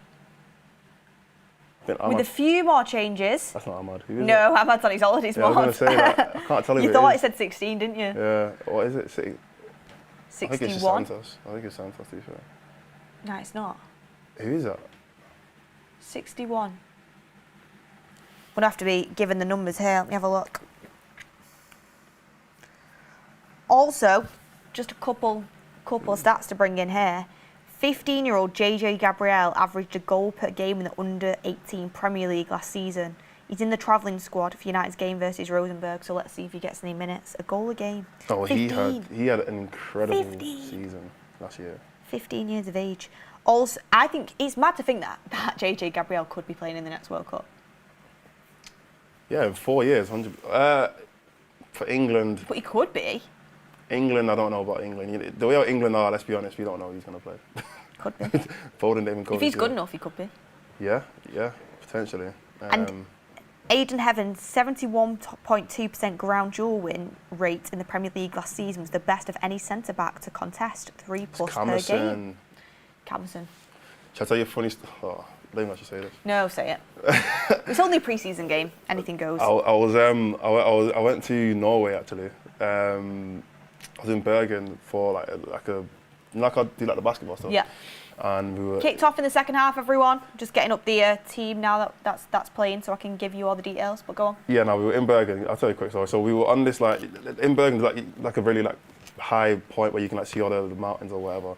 And these fans came up to me and they were like United fans, and they thought I was like a player.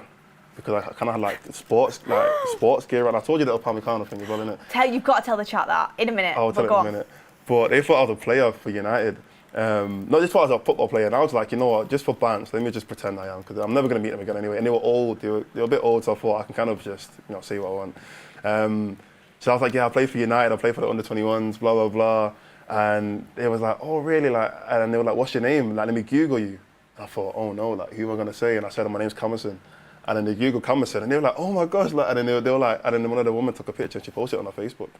No way. So somewhere on Facebook there's a picture of me and some woman, and she thinks that I'm Camerson. Moz, probably made some woman's day. Yeah, I know.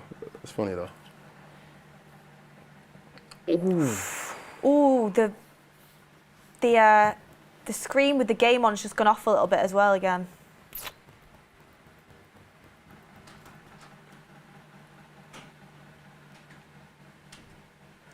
Harry Armas It's dangerous on there, right. Man. It's dangerous. Harry there. Armas there at left back, I can see.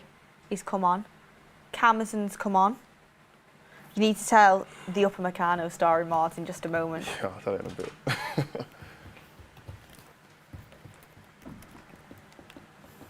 Let's have a look I here. can't believe LeBron's gone to Philly. That's crazy. Are you still not over that? I'm literally getting messages now, like, of people. I didn't check my phone, so I didn't realise. Who do you guys think is going to shine the most in the second half?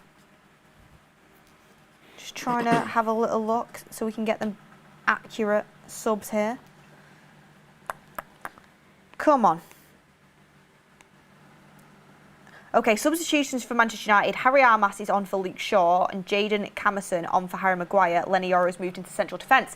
Now, this is what I like to see. Look, as much as Luke Shaw and Harry Maguire are senior players, we know what we're getting. Yeah. What I want to know is, can Harry Armas do a little bit of something this season potentially? I know there's rumours that he's going to, have a move away, but I think Harry Armas is talented. Let's see what he's got. And how do Lenny Yoro and Aiden Heaven fare together? I know it's against Rosenborg. I know it's 45 minutes in the pre-season, but Carrick wants to see these things. That, in my opinion, best case scenario in the next 2 or 3, let's say the next 3 seasons, that could be our starting centre-back pairing. Yeah. Both of them we hope so. 22, 23 years old. I'm just assuming that De Ligt and Martinez just keep getting injured, I'll be honest. Like, based off that, obviously Maguire will not be here in the next 3 years anyway. So I'm just thinking, you know what? If they can actually gel together, they're both the same age, so that they're both going to hopefully they both grow at a similar rate anyway. Great pass into. Very nice pass. Nice. One more. Oh! I thought I should have passed it back to Lacey then, but he went for goal, and I can't fault him. Yeah, no, it's not too bad. I can't fault him. But decent little effort from Zirk. Great turn. A lot of good passes there as well. Nice from Mount. Little half turn. Very nice from Mount. Nice from Dorgu. Good touch as well, set him Decent off. effort, to be fair. Decent effort. But I'm hoping that Lenny Yoro and Aiden Heaven... Should have passed it to Shea Lacey, though. Yeah, he probably should have. But I'm hoping that Lenny Yoro and Aiden Heaven can build a little bit of a partnership as well over the next season. I kind of said Jim Thwaites needs to come on. Your guy, Moz. That's my guy. I've been talking about it for a minute. See if he gets on, see if JJ gets on some point in the second half. Another top quality player, by the way. Jim Thwaites, he shouldn't, like, he's still very young. He's very young though, so I don't expect him to... We like a technician. I love a technician. Yeah, I love a technician.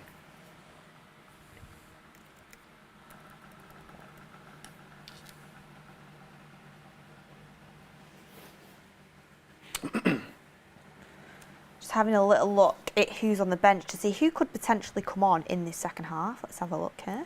See what Aiden Heaven does there. Showed it. Oh. Ooh, he's done decently well. He's so cool and calm with it. So me, keeper, Heaton, keeper, Armour. Everyone's saying Armour's like the second coming in of Harry Maguire, by the way.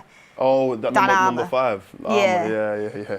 It's because of that one. I remember seeing a clip of him and JJ Gabriel, and he just looked so much like Maguire. Camerson is on. He's 19, Camerson. Wow. He's on the pitch, and number 61 there. Daniel Gore is on the bench. Harry Armas, who's come on, was on the bench, but he's now come on the pitch. Fletcher is on. Jack Fletcher is on the bench. We have Devaney on the bench. Thwaites on the bench. Thwaites is only 18. Wow. Collier on the bench. We have Tyler Fletcher on the bench. Obi on the bench. Williams on the bench, and JJ Gabriel on the bench as well. Let's see who gets on. It's pre-season though, so you can make as many subs as you want. Exactly. I expect around the 65th minute to see maybe a couple more. Yeah. What's everyone doing on this lovely Friday evening, watching United? Where are you watching from? Let us know. Yeah, let us know what country. Oh, what's a good ball? Is it offside? Yeah, it is offside. It is offside. I've got a question. Go on. A little bit off topic, random, but from the World Cup, which players would you say, if you could, hypothetical situation, which is that's onside, by the way. Yeah, it is. That's onside. That ball from the ref. But was there any player from the World Cup that you would look at and think, I want to sign him for United? Like, not other than the Jude obvious. Bellingham. Yeah, other than the obvious players. Like, well, like a player that maybe wasn't one of the, like, not Haaland, like, you know what I mean? That might maybe surprise you that you didn't even know about. I liked Balogun for the US. I wouldn't sign him, but I liked him. I thought he did very, very well. Yeah. Bouadi for Morocco was mint. Player, he's a good player, yeah. Looks like City are going to get him. Yeah. Anybody else? Let us know in the The chat as well. Norwegian keeper was pretty good, but we've already got keepers sorted.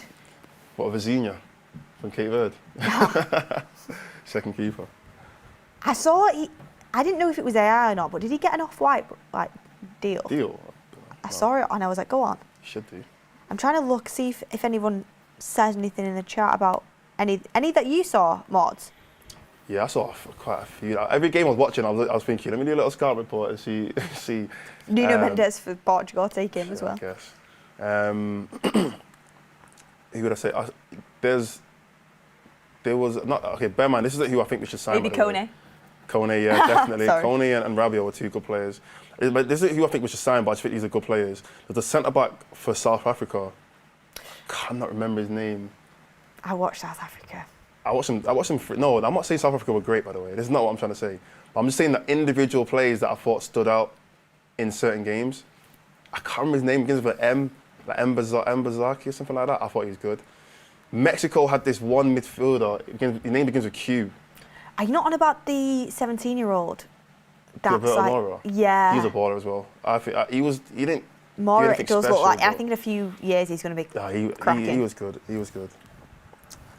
Yeah, they put in the chat Mbazaki. I'm telling you, someone's going to buy him at some point, and I thought he was a good player anyway. From what I saw, I watched him twice. I watched him in the opening game, and I watched him play Czech here as well.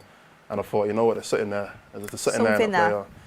More scout watching. I was scout watching everyone. You know who actually really impressed me, and we will never sign him. I don't think we should anyway. Oscar Bob. Oh, Oscar Bob is. Honestly, my family, when we watch just football in general, and usually obviously when he's been playing for City, will say that guy is a baller. Oh, he's very good. I remember watching him play and I thought, yo, like he's actually cold. It's international football, fair enough, whatever, but he is. Whenever he came on, because he didn't really start every game, but whenever he came on, he made a big difference. A lot of people saying Kabasi, as if you could get him realistically, but what Isn't a about player. who we can get. What a player. Yeah. Manzambi from Switzerland, he was good. Yeah. He's signed for Villa now. There's a player he plays for, I don't even want to get the country wrong. I think it's Korea. I feel bad if I get it wrong, but it might have been Korea. He's a midfielder. He was all over the place. I feel like I got the country wrong. It might have been Japan, but I feel like it was Korea. I have to find his name. Somebody who knows exactly what I'm talking about as well, because I know you guys know what I'm speaking about. Jed Spence locked Messi up.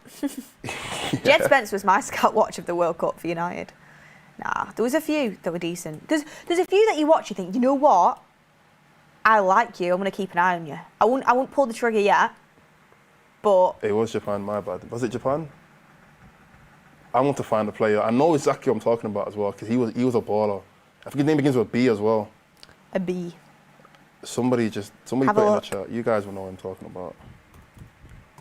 Oh yeah, Zabal for Spain. A few people were saying he did get a few goals. Spain are just technically brilliant. Yeah. Yeah. They got better as the games went on in the tournament. I remember in the group stages they weren't all that, but they're so good technically. It's as they built up throughout the tournament. I watched Spain. I watched like 3 or 4 Spain games. They didn't. I think everyone watched the first Spain game against Cape Verde and thought, ooh, Spain look a bit shaky because they couldn't beat Cape Verde. But they smoked South Africa 4-0. I watched them play against Austria. They smoked them as well. Nice pass from Xerxes to Armas. Oh! He's gonna shoot. Oh! So cold! That is so cold! Oh my gosh, Xerxes, I'm lost for words. That was silly. That was absolutely silly. That is the most Xerxes goal ever. just random tech. Do you know what, Fairs? You can't say anything about that. The touch. I taking it past the first player. Him on a five-a-side team. Taking it past the goalkeeper. Harry Armas, by the way, to find him. Lovely football. Look, taking past that first player. Absolutely sent him. And then past the keeper as well. And then he's just, Xerxes, wow. Sent him for his supper there. You know what, well done. I'll give him a round of applause. That was very good. That was very, very good. Do you know what? He's so technically good. I'm gonna clip that up and send it to Kev. Yeah, yeah. Kev don't rate him, innit? No, Kev. I've never seen Kev not rate someone more. Yeah. I'm gonna actually at him in the WhatsApp chat. Yes, it's Rosenborg, but I don't care. That's still a silly good goal. Yeah, his name's Hwang In Biom. He also played for South Korea. I was right. Hwang In Biom. I'm probably saying it wrong, but good player. Good player. I'm telling you, if you watch him play, you'll know what I'm talking about. Good player. I've added Kev in the group chat. Yeah, that was nice. Don't want to get carried away because it's pre-season, but that was nice. That was a nice goal. You got to give him credit. Like, you probably won't be able to do it in a What Prem, I really liked was Harry Armas finding him with that pass. You know, cutting it back. Yeah. Harry Armas, honestly, he's someone that could really impress in pre-season and put his claim into Carrick. Pre-season Perlo. Yeah, I don't get carried away, but did you find your player, by the way? Yeah, I said his name's Hwang In Biom. Nice. Who does he play for? I don't even know. I think he plays in he plays for Porto. What were we talking about before that? Standout players in the World Cup. Yeah. But yeah, he's another random gem. Well, you should know. You were watching them all. That's what I mean. I'm telling you, I was doing a scout report when I was watching all these. I watched the most random games, by the way. I was at the most absolute random games in the world. I was watching like South Korea versus Czechia. Not South Korea, South Africa versus Czechia, like games like that. To be fair, we watched that game in the studio. We did a watch-along for that. Was that when I got... No. Did you watch it? Me, Emil Heskey and Kev. Really? Yeah. That is so random. For South Africa, Czechia, it was random. Like, the game wasn't great, but... I watched like all the World Cup games apart from the 3 in the morning ones. Like, they were tough. Yeah, I can imagine. And some 2s I didn't do either. Yeah. If it was a weekend, I'd do a 2, but on a weeknight, nah. I think in America, the games were like at 12 o'clock in the afternoon, 3 p.m. I mean. Yeah, so it's easier to watch it. Stadiums were pretty packed as well, weren't they? No. In some states, yeah. Atlanta wasn't packed. Dallas, like New York, the big places, yeah, they were all packed. But yeah, the atmosphere was great in a lot of places. 2-0 to Manchester United in their second pre-season game against Rosenborg. We're 13 games into their season, so yeah, okay, it's the Norwegian League. Yeah, okay, they're 10th in that, but United are finding a bit of fitness here, which is nice to see. Yeah. Yeah, a lot of people impressed with Santos just keeping things ticking there in the midfield for Manchester United. It's the kind of player he is. I'm telling you, he's that link up between him and like I said, Tielemans, 2 players that can keep the ball really well. Mainly another player that can keep the ball really well. I guess Bruno. The real question is, how does Bruno fit in with all of this? You know, because he's kind of like the different style of player compared to all the other midfielders. How's he going to be able to like link up well with these guys? Because I think, like you said, I wouldn't necessarily say Bruno is more of a possession-based kind of player. He is more of a get the ball to him, and he will try to pass. He will try to do a little bit more creative, be a little bit more creative when he has the ball. So I think it'll be interesting to see how he links up with Santos and Tielemans as well. Exactly. I'm excited for, when the international players... Ooh! I thought I went in for a sec. When the international players start coming back and we get like the full strength squad together. Yeah. I mean, Amorim and AC Milan. Yeah, we've seen before this Everyone game will be started. back for that as well. Yeah, I can't wait. Where is it? It's in Poland, isn't it? It's in Poland. Pretty sure it's in Poland, that game. Okay. Honestly, that's a must-win. Yeah. It's a must-win. That's United's first must-win game of the season. We have to beat Amorim. I can't have Amorim thinking that. Yeah, I can't have Amorim thinking that he's. A lot of people in the chat saying we need JJ. Give him a bit of time. Yeah. Oh, I think now Shea Lacey's coming off, and oh, there's quite a few coming off here. Wow, there's a line of players. Okay. I can't see JJ though. Neither can I. Santos has come off. We'll get the full update once we've seen it all happen. Nice little pass. Oh my gosh. Oh. It's actually cheeky. Because he didn't even need to take it around the keeper. He could have just shot anyway, went in. He was nice, that. Very nice. A keeper actually got sent. Oh. Trying to see who's coming on here. Oh, so cute to see the United fans in the crowd. Loving that. Right, what changes have been made here? Chido's on. Chido's on. I'm not seeing... JJ's not come on. Nah. Which makes me think he's probably not going to come on. He might get 10 minutes at the end. Is it gonna come up on the screen? I'm hoping so. Or someone's going to... I think we can just go on... Once Foot Mob updates, we'll be able to see properly. We'll see. We'll see. Okay, so quite a few changes here. So Rosenborg might get a little bit of joy, but United is still playing. They're playing well, you know. Pretty well. Nice little bit of hold-up play from Chido there. Nice. One of the Fletchers is on, that's for sure. I can tell. One of them, don't know which one. Yeah, I think they are twins. Corner now for United. Actually, I think only... Oh, no, they are both there. Yeah. I think Carrick's playing coy a little bit with JJ, just keeping his feet on the ground and stuff like that. Yeah. Let me have a look here.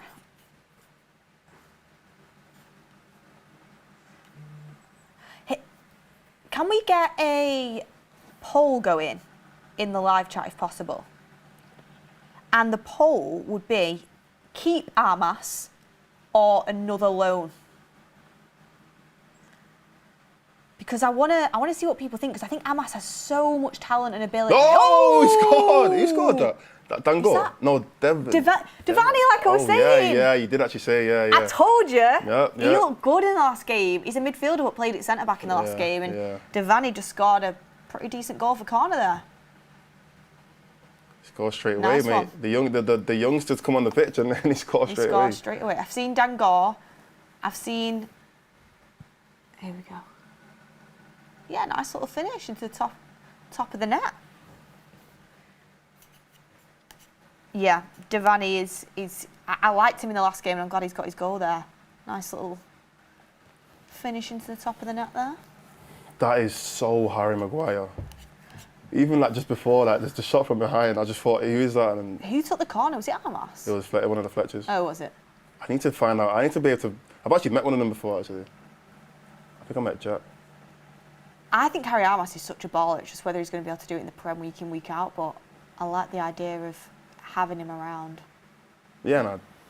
It's just whether defensively he can keep up. Going forward, he's good, but defensively, it's tough, innit? And in the Premier League, there's a lot of, like we say, a lot of it's about who can run, and when you're coming up against some of these wingers in the Prem, it's going to be difficult coming up and down that pitch. Just trying to see the subs here. Let me see if I can get them fully up.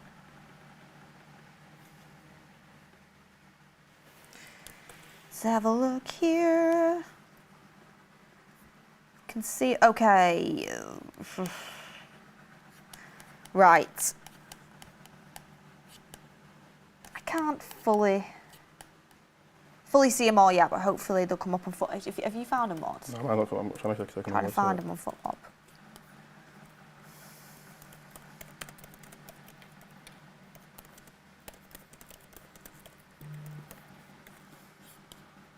Let's have a look here, let's see. Okay, here we go. Dan Armour and Jacob Devani are now in as the centre-back pairing with Tyler Fletcher and Dan Gore on in central midfield. So say Jacob Devani, although he is a midfielder by trade, it's centre-back again like he was in the last game. So Dan Armour and Jacob Devani at centre-backs with Tyler Fletcher, Dan Gore in central midfield, Ethan Williams, Jack Fletcher and Toby Collier are the attacking midfield trio with Chido Obi leading the line. So Toby Collier in the attacking trio. We have to see him more as a deep line midfielder, but it's an interesting one. Chido Obi leading the line. A lot of high hopes for Chido Obi. Wonder if he gets anything this season off Carrick? I've seen some good things around. I've seen some good things about him. I don't think he's ready yet, in my opinion, personally. I don't think he's ready. I don't think he's. Oh no. Yep. Ooh, yeah. Oh, he got away with that. He got away with it. Proper got away with it there. Nice from Armas there. Yeah, I don't. Ethan Williams has a chance to run. Chido struggled there to hold it up a little, but got the free kick out of it. But yeah, go back into Chido. Like, I think he's a decent player, and I think he's like, it's weird. He's like in between being too good for the academy at the under-18s and not being good enough for men's level football,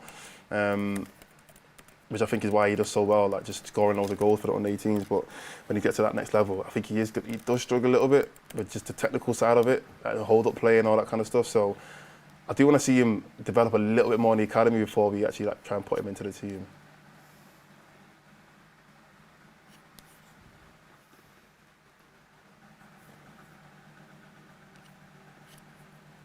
Let me have a look here. Some super chats coming in. A lot of people are losing their heads over no JJ Gabriel.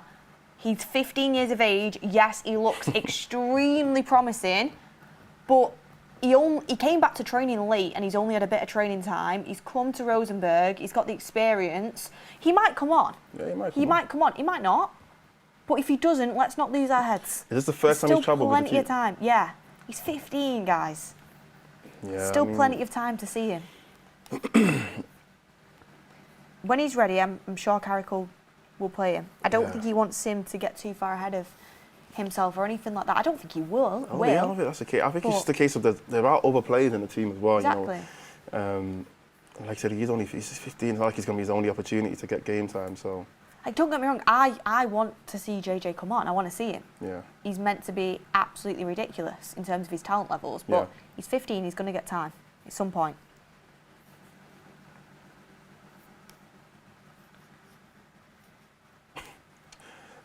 What? Seems like Carrick would never be forgiven if he doesn't play him. Come on. Like. Let's see what happens. I'm going to get Ricky to send me what he's thinking. Okay.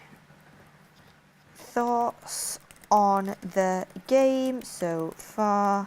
Santos looks. Okay. See what he says to that. JJ on the 80th, maybe. Maybe. The only thing is, he's going to have to sub someone off who's just come on, if he does that. These are kids. Like, no one's entitled to game time. Like, I don't think it's a case of, oh, you're not good enough. It's just, it's pre-season. Everyone's just here to get fit. So True. If any of these players were to feel a certain way for only playing 30 minutes for Manchester United, like, come on, like, let's, you know. Someone in the live chat said City getting Buadi and Enzo Fernandez. Do not say that. Do not say that. That's 200 million, you know, if they do that. Because not. Chelsea are not going to sell Enzo Fernandez for less than 100 million. They bought him for 115 or something like that. Ooh, Ricky said, Santos looked mega and Shea Lacey looks more and more like it too. Shea Lacey should hang that quote on his wall from Ricky. It's hard for Ricky to like an attacker. Yeah, he's got a fan in Ricky, so you're going to get a lot of PR.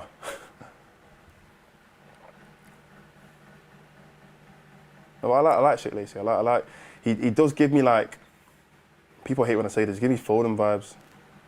Like, just his agility, the way he moves on the ball, he looks kind of fluid, like, you know, even the way he just dribbles on the ball as well, he does give me that kind of vibe. So, I mean, if he has any, Foden's a very talented footballer. He might not be the most informed player right now, but he's a very talented player. And if he was to end up with that level of you know, ability, then we've got an amazing player in our hands. Exactly. So. But I am going to say this. Only after seeing him for 2 pre-season games, very impressed with Santos. Yeah. I like him. I hope to see him kick on. And to be fair, do you think he'll start first game of the season? Nah, I don't think he will. I think if Tielemans is fit, and Mainey, who's apparently injured, but, you know, he's on holiday somewhere. Do you think he told Tuchel to do one? Obviously not explicitly, but no. But he probably. I think he had a conversation with Tuchel, And Tuchel might have said to him, you know what, like, do you want to play? And he said, nah. I think that's probably what happened. Or he might have just said he picked up a back injury to Tuchel and he didn't really. Yeah, back injuries are easy. I mean, I'm not claiming he did that. But. Yeah. But I don't think he would have. I don't think Maine's the kind of person to actually do something like that. To like say to people, like, I don't want to play, or I don't think he's the kind of person. I think he would have played. Maybe he has just got a little bit of a twinge and didn't want to push it. Yeah, maybe. Who knows? Well, he should have played in the World Cup. We'll never know. Oh, he should have played more for sure. Yeah. I think it's criminal that he didn't get a minute. Absolutely criminal. Very, very criminal. But it's Tuchel for you. That's the guy everyone wanted at United. So interesting. Oh, I never did. I never did. Mate, I'm not saying you did personally, but every time he got brought up, I said I did not fancy him. I did loads of shows where I remember people saying, bring in Tuchel, bring in Nagelsmann, bring in these guys. Tuchel's a no, a big no. I don't think he should be England manager personally, but yeah. Let's see what he could overlap. Nice little crossing, yes! Great finish there from Harry Amos at the back post. What a cross as well. I need to find it. He's looking good, Yeah. He is looking good. That was a great play though. I'll be honest, these youngsters, I know obviously Rosenborg have made quite a few subs as well, so it's not the same team, but they're looking good. They're looking confident. Great play on that right-hand side. Great ball into the box. Another good finish as well. Look at how nicely just switched the play. So nice. Out wide, good overlap. I think that is Camerson, right? I think it's Camerson anyway. And a beautiful ball as well. Cross. Yeah, great play from the boys. Yeah, I like that.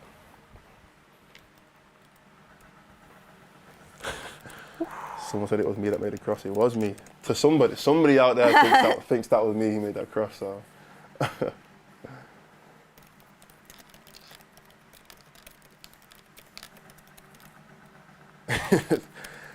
Someone said Amos is ready to play in the Prem. Look, he's had a great goal. I think he's looked good so far in this game. So I think if we do keep him, he will be able to have a few minutes here and there. Maybe not necessarily the Prem, but we are in 4 competitions, so there's no harm dropping him in an early League Cup game, early FA Cup game as well. This is much more thrilling than Wrexham was. I didn't watch the full Wrexham game, to be fair. Do you know what? It's because we're back in the studio. Yeah. It's because we're back in the studio. Good luck, charms. Beth, what do you think about Chouameni, Kone and Tielemans? We're not getting Chouameni. Kone would be good. We've already got Tielemans, so decent. Tell you what, the pace and the delivery from these players have been pretty good. Oh, he took too long there. Oh, yes. He took too long. He should have just smashed it across the box. Commentator's curse. Is that Jack or Tyler? Tyler. I think, yeah. He's captain. No? Studio Watchalong. It's got the good vibes once again. It's got the scoreline coming our way. We might have to do one next season. Maybe. We'll see. If Mark goes to a game, we'll probably end up think doing you probably will, and we might get one then. Ethan Williams, the short corner there. Just a little seagull flying across the screen. Ooh, don't blame him. Do not blame him. Dan Gore in a little shot. Not the best one, but... Got Dan Gore. I had Dan Gore in my career mode a couple of years ago. Good player, man. Yeah, I always thought, like, is he going to kick on or not? How old is he now? I think he had a loan, didn't he? He's 21, to be fair. He's 21?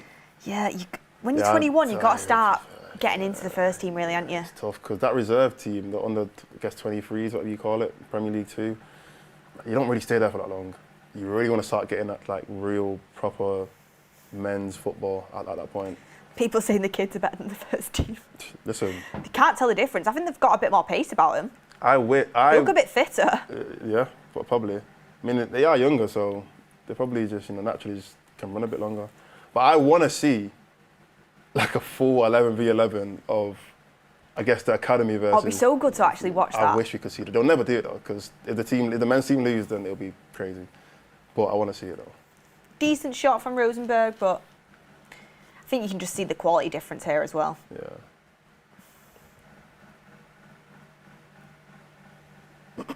Bring on JJ and Jim Thwaites. I don't think JJ's coming on, to be fair. I think if you bring JJ on, right, you've got to bring someone off who's not been playing that long. And I know Maud said it's only pre-season, but I don't know. I get it. It is unfair because everybody wants to play and they've all come on at the same time. But even if Jade is on for 5 minutes at the end, like I don't think he's not going to get injured. Like come on, it's just to at least say that. Ooh. Nice work from Cheeto there. Oh, come on, ref. Over 9,000 of you watching with us. Wow. Smash a like on the video. Who stood out to you? Any youth players who you think should be coming through into the first team next season, should be getting a bit more minutes? We've got a poll running. Harry Armas, keep or loan? 70% say keep, 30% say loan. I think he was in pre-season when I went to the last pre-season tour and then the season before that as well. And both times he was a bit of a baller. I think we did do an interview with him, I remember it. I think we did an interview with him whilst it was Ten Hag as manager, actually, not last year, the year before. And he spoke really well. He spoke really, really well. Yeah. Super ambitious and, wants to make an impression on this pre-season tour with Carrick. So, fair play to him. I've got a question, though, for you before the season starts. Who would be your number one player that you're looking to, I guess, that you're keeping your eye on for next season for United? Does it have to be an academy player or does it have to be a starting 11 Well, obviously, player? if it's an academy player, they have to have a realistic chance of starting. Like playing, not starting, but playing games. Okay. I'm not to watch him. But who would you say, next season, I'm keeping an eye on you next season? I'm keeping an eye on you. For whatever Santos. reason. Okay, cool. Or is that a boring one because he's a new signing? Okay, other than Santos and Tielemans. From the players that are already at the team, are you saying okay? Okay, Euro.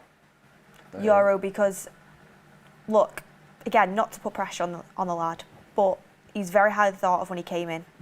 We bought him for 52 million. Liverpool were after him, Real Madrid were after him. In that first season, I thought he was so good. And when we got that news, he was fit for the Europa League final, everyone was buzzing because he was literally our best centre-back in the last few months of the season. Yeah. And it was a Premier League season, we came 15th, but he was very good and I was very impressed. And I thought, okay, wow. Last season, he had a couple of rocky patches and I think it knocked his confidence a little. But, he's got all the traits and the attributes to make it the top level. He just needs to kick on a little bit. So, Euro for me, I'd say. Okay, yeah. I agree. I think he's definitely up there. I think for me, Euro is more like it's that concentration. I feel like sometimes he just lacks it a little bit, and he'll make a little mistake, or he'll miss a pass, or he'll lose the ball, or it might even be like a little 1v1 in the corner, and he just lets his players just run off him. And you think just a little bit more concentration in those areas, you wouldn't make that mistake. And sometimes when you make big mistakes that lead to goals, people remember them the most. Remember that Aston Villa game? I think Morgan Rogers must have taken him on twice and scored at the same goal. And he was like, I know you can do better there, Euro. I know you can do better. But a little bit of concentration where he's letting him get that half yard on you and then they score a goal. So. But this is the thing, I remember Maguire doing an interview saying when he was at that age, when he was playing at Sheffield United and he was playing at Hull, he said he was not the player he is now. He made mistakes. Yeah, of course. Yeah. But he was allowed to make mistakes without huge spotlight on him. Yeah. But it was like if Euro or Heaven make a single mistake, it is scrutinised. It's on the big stage. You're talked about, and it's hard for players to because you are going to make mistakes. They've got to be perfect all the time. So he was like, I had that opportunity to make them mistakes, learn and grow from it, and them sort of when you're at that age and you're learning, you need to be able to do that. But it's hard to do that at a club like United, you know what I mean? It is very hard. And like I said, it's that. I think he said it himself about there's a point last season where his confidence was very low. It's like even Saliba had to go out on loan. Yeah, for Arsenal. Do you know what I mean? To develop a little bit. Yeah. Does happen sometimes.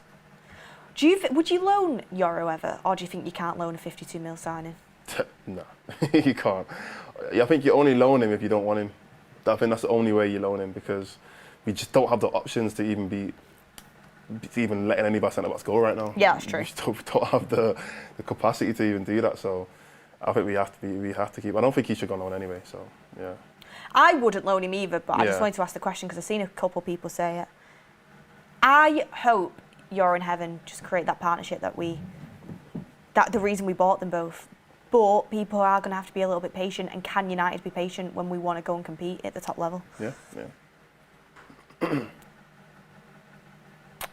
He's only 20 and Heaven's only 19. They've got This is why, like, next season, ideally, you'd want to, like, nurture them into certain games and give them that opportunity, but they might be forced to, like, play a lot of football. I mean, they are. I mean, I don't even know the update on the Ligt. I don't even know if how far he is to. He's not fit for the start of the season. I think the last update we got is hoping to be back before the end of the year. End of the year? What? It's a back injury, isn't it? He had surgery, didn't he? So he's got to recover from that. Yeah. Wow. A lot of comments are very frustrated that JJ hasn't made it onto the pitch. I did say when he didn't come on with the second set of players, I would be surprised if he came on the pitch. But he's travelled. Yeah. And do you know what? I think he's more than concentration. Come on, bro. I think he's more than likely to get minutes maybe in the next game if he doesn't. The thing is, the games we were speaking before, the games are going to get bigger and bigger, trickier. And more players are going to be coming back from what's it called, the World Cup. So you would think that if there was going to be a game 4-0 up against away, Rosenborg, it will be this, because I doubt it's going to be PSG, Atletico Madrid, AC Milan. They're a little bit more. Even maybe Leeds. I think do we have Leeds next? I'm just having a little look here, Leeds the order of the games. So we don't think we have Leeds. Oh, my bad. Oh yeah, we do. Oh, we do. Yeah, we do. Oh. That's in Dublin. That's why I got mixed up. So next up, we have Atletico Madrid on the 1st of August, Saturday the 1st of August. Then we have PSG on the 8th of August, Leeds on the 12th, Milan on the 15th. Yeah, so by the time we get to the Leeds game, I'm assuming most of the guys will be back. Yeah, I think most of them are coming back during that camp there in Dublin. Yeah. And this is what I mean. That brilliant comment from Tony, JJ's 15 guys, it's about being around the first team. Doesn't have to play now. There's no rush with him. Yeah.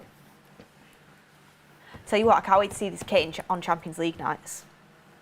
Oh, yeah. Scream Champions League nights. nights. Scream Champions League. Actually, people disagree when I say this. I actually like the blue kit a lot. Like in general, I think it was 2009. That blue kit's my favourite United kit. Ronaldo? Yeah, Ronaldo. Yeah, Ronaldo's just a poster boy for that kit. Exactly. Like I thought that kit was just so nice. When he had the red and silver Superflies, like Mercure, that to me is just iconic. So I've always liked the blue kit. Ham2887 says, so Shea Lacey is Messi and Armas is Nuno Mendes. Lol. Relax everyone. Pereira was amazing in pre-season. This means nothing. Armas going on loan. Look, that's a bit negative. We can get excited about a game that we're watching. No one's saying they should be both starting for United next season. We're just giving our players a bit of credit and a bit of positivity. Yeah. Mace. Ooh.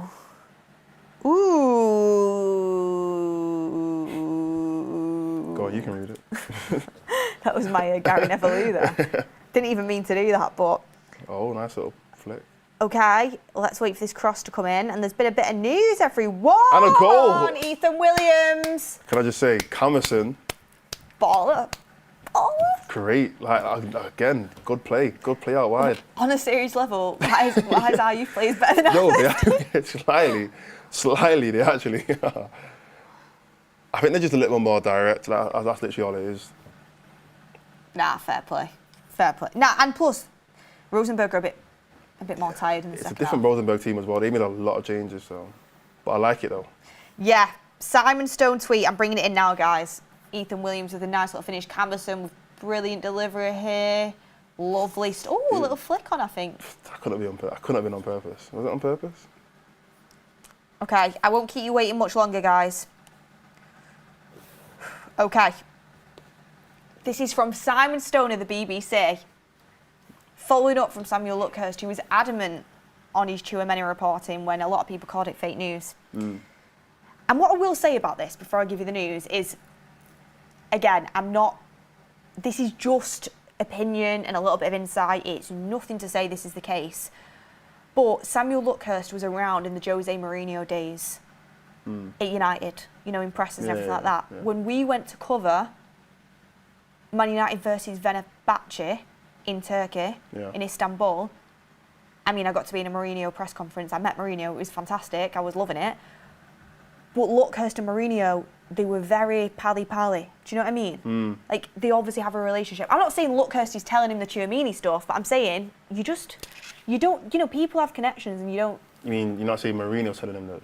I'm not saying he is, but they definitely, they have a relationship, I think. And they might know, Lucas might know his similar people. That's what I mean. So who knows? But anyway, this is what Simon Stone has just said. He said, it is sounding like there is an element of positivity around Manchester United's chances of signing Aurelien Tchouameni. Although there have been reports he has agreed a new contract with Real Madrid, that does not square with a belief with the Spanish club, and they are open to selling him.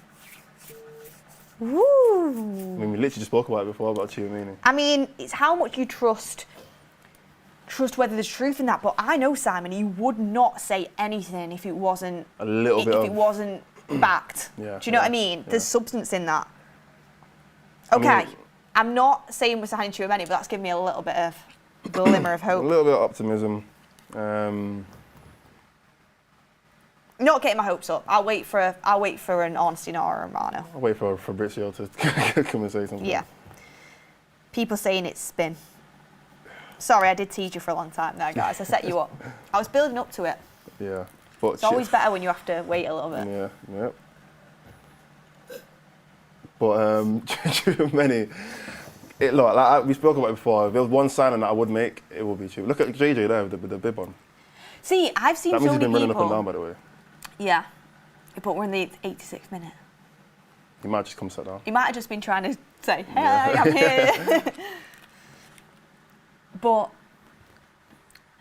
I had a lot of people message me throughout the World Cup saying, I don't think we should sign Tchouameni based off his World Cup performances. And I was like, come on now. Someone came up to me in Tesco the other day and said, I don't think we should sign Tchouameni. I watched the World Cup, he was rubbish. But like a random person? Yeah, I was at checkout and he was like, are you Beth? And I was like, yeah. And he was like, I think we should sign Belieber, not Tchouameni. I was like, oh, sound. Belieber over Tchouameni. Come on, man, let's be real. That was a real person. But I spoke about France before. I do think one of the reasons, not the only reason, but one of the reasons why I think they got absolutely dominated by Spain was because Tchouameni played over Kone. And I think he didn't have the same partnership. The chemistry between that partnership anyway just wasn't as good, and I think Tchouameni kind of struggled a little bit because he hadn't started many other games before that. But I think overall he's still one of the best players in his position in the world, at his best. At his best, and that's just about us being able to get him at his best. And he's very versatile as well. So I would, if United have the opportunity, if they're speaking to someone, whether it's an agent or whatever it is, and someone's saying to United, quote us a price and we can think about it, they've got to put in a bid, in my opinion. Oh, apparently Carrick met up with Ole Gunnar Solskjaer yesterday ahead of today's game in Norway. To be fair, there's a lot of people talking about Belieber in the live chat. It just depends which version of Belieber you get. Do you get last season or do you get the previous season? I've always said I like Belieber, and people have hated that I say that for some reason. He's only 22 as well. Yeah, not even that, but he's got a high ceiling. There was a point where Belieber, they were quoting 120. Like, there was a point where, like... That's a bit mad, though. It was mad, 100%, it was mad. The market's messed up, realistically. But there was a point where he was performing at a level where Brighton were looking at him thinking, we can't quote anything less than 100 million, because that's how good he was playing. Are we going to... Offside. Yeah, that's how good he was playing. And for me, he's not lost the ability. He's not lost the ability. Something's happened, whether it's behind the scenes, we know there's little things going on, and we know it might have been the fact that Brighton didn't want to let him go or whatever, but something's obviously happened, confidence-wise maybe, that he's just had a terrible season. But I still think he has a high level of ability, which could definitely do a job at United. So, yeah, and he's not worth 100 million though. Let's see what happens. A few names floating about. Manu Kone, Alex Scott, Carlos Belieber, Tchouameni, Camavinga coming to the... Camavinga, yeah. Sander Berge and Tyler Adams as well, floating down there. So yeah, we can't get another third choice player, in my opinion. We've got, Ricky's messaged me saying, because he was having a pop at Mark for blaming Luke Shaw for the goal that we conceded against Wrexham. And he said, we've scored 2 different goals at the back post today, partly because their fullback had gone into the centre of the goal where the immediate danger is. You cannot be in 2 places at once. I'm sending that to Mark. Wait, so what's he trying to say? If you watch the Wrexham game, you'll understand. Okay, because Luke Shaw came to the centre where the danger was, and Mark was blaming him for leaving his man and conceding the goal, and he was basically saying that's the way we've scored today. The goal, yeah. I mean, anything to boost up Luke Shaw. Too many names in the mix. Need some clarity from Ornstein, says Kesh.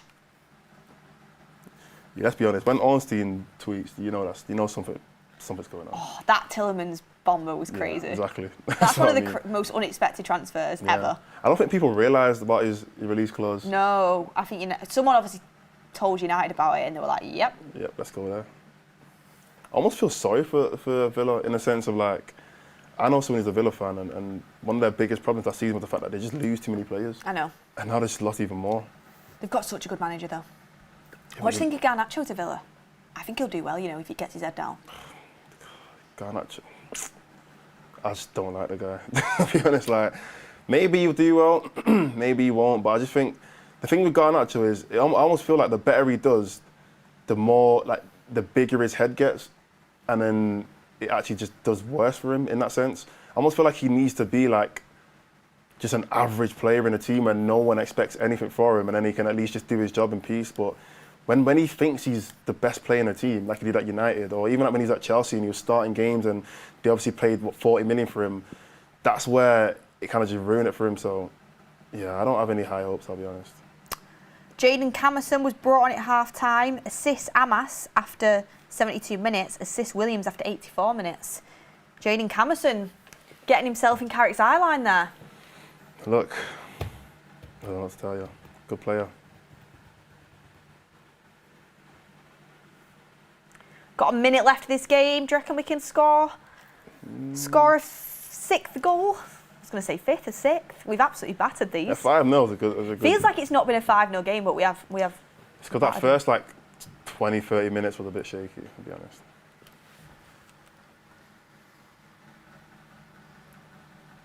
But we're popping it around. Ooh, nice little turn. So we're playing. Ethan Williams there on the wing. Harry Armas going for the overlap. He's going to shoot. That's not Ethan Williams. Oh, it is, isn't it? Oh, it is. It is. He saw the headlines. Yeah. Yeah. Got a bit too carried away then when he should have passed it, but.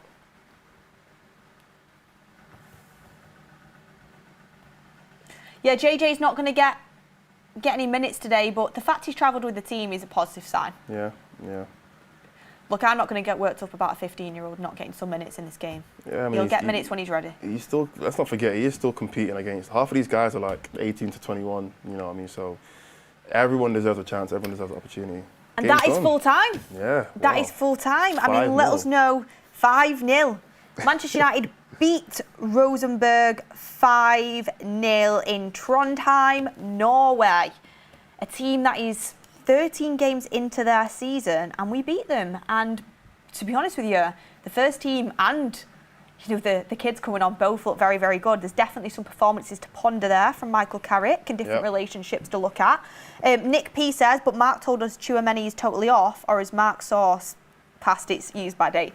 Have you seen Mark? He's been doing a little Fabrizio Romano job this summer. Yeah, I know. I don't know what his sources are, but I've tried to ask him, he won't tell me. Yeah, obviously. So he keeps it quiet, but let's see what happens.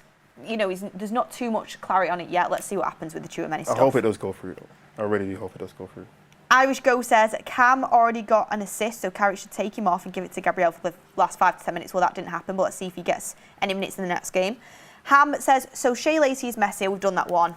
And to that I say, Ham, it's Friday night, cheer up. If a player plays well, just give him a bit of credit. And, Carrick knows which players are ready for the start of the season and who needs to go out on loan and everything else. So let's see what happens. And giving some players some chances today. And I tell you what, it was a much more entertaining game than the Wrexham game. Maud, it's been brilliant. Yeah, it's been fun. Back in the studio, back on live, back on the United stand, so yeah, I'm happy. Who was your standout player of the game? I know it's difficult, but... Yeah, that's tough. I'm gonna go with Lacey, I'm going to go... Second half, obviously, is a completely different team, so I'm going to say first half, I'm going to do 2 halves. Or 2 Yeah. Say first half, I'm going to say Lacey. Second half, Camerson. First half for me, Santos. Second half, Harry Armas. Okay, yeah. Look, everyone, thank you so much for watching. Please do stay tuned for all the rest of the shows we have coming up throughout the weekend. Goldbridge will be back very, very shortly. Last super chat in, we have Rich saying, first team need to play with the fire of them younger boys. Well, yeah, some of them lads had something to prove out there to Carrick, didn't they? Yeah. Well, look, everyone, thank you so much for your super chat. Stay tuned. We'll be live for every single pre-season game of the Manchester United pre-season tour before we head into the new season. Goldbridge will be back for the next watch along. Thank you so much, everyone, for watching, and we will see you on the next one.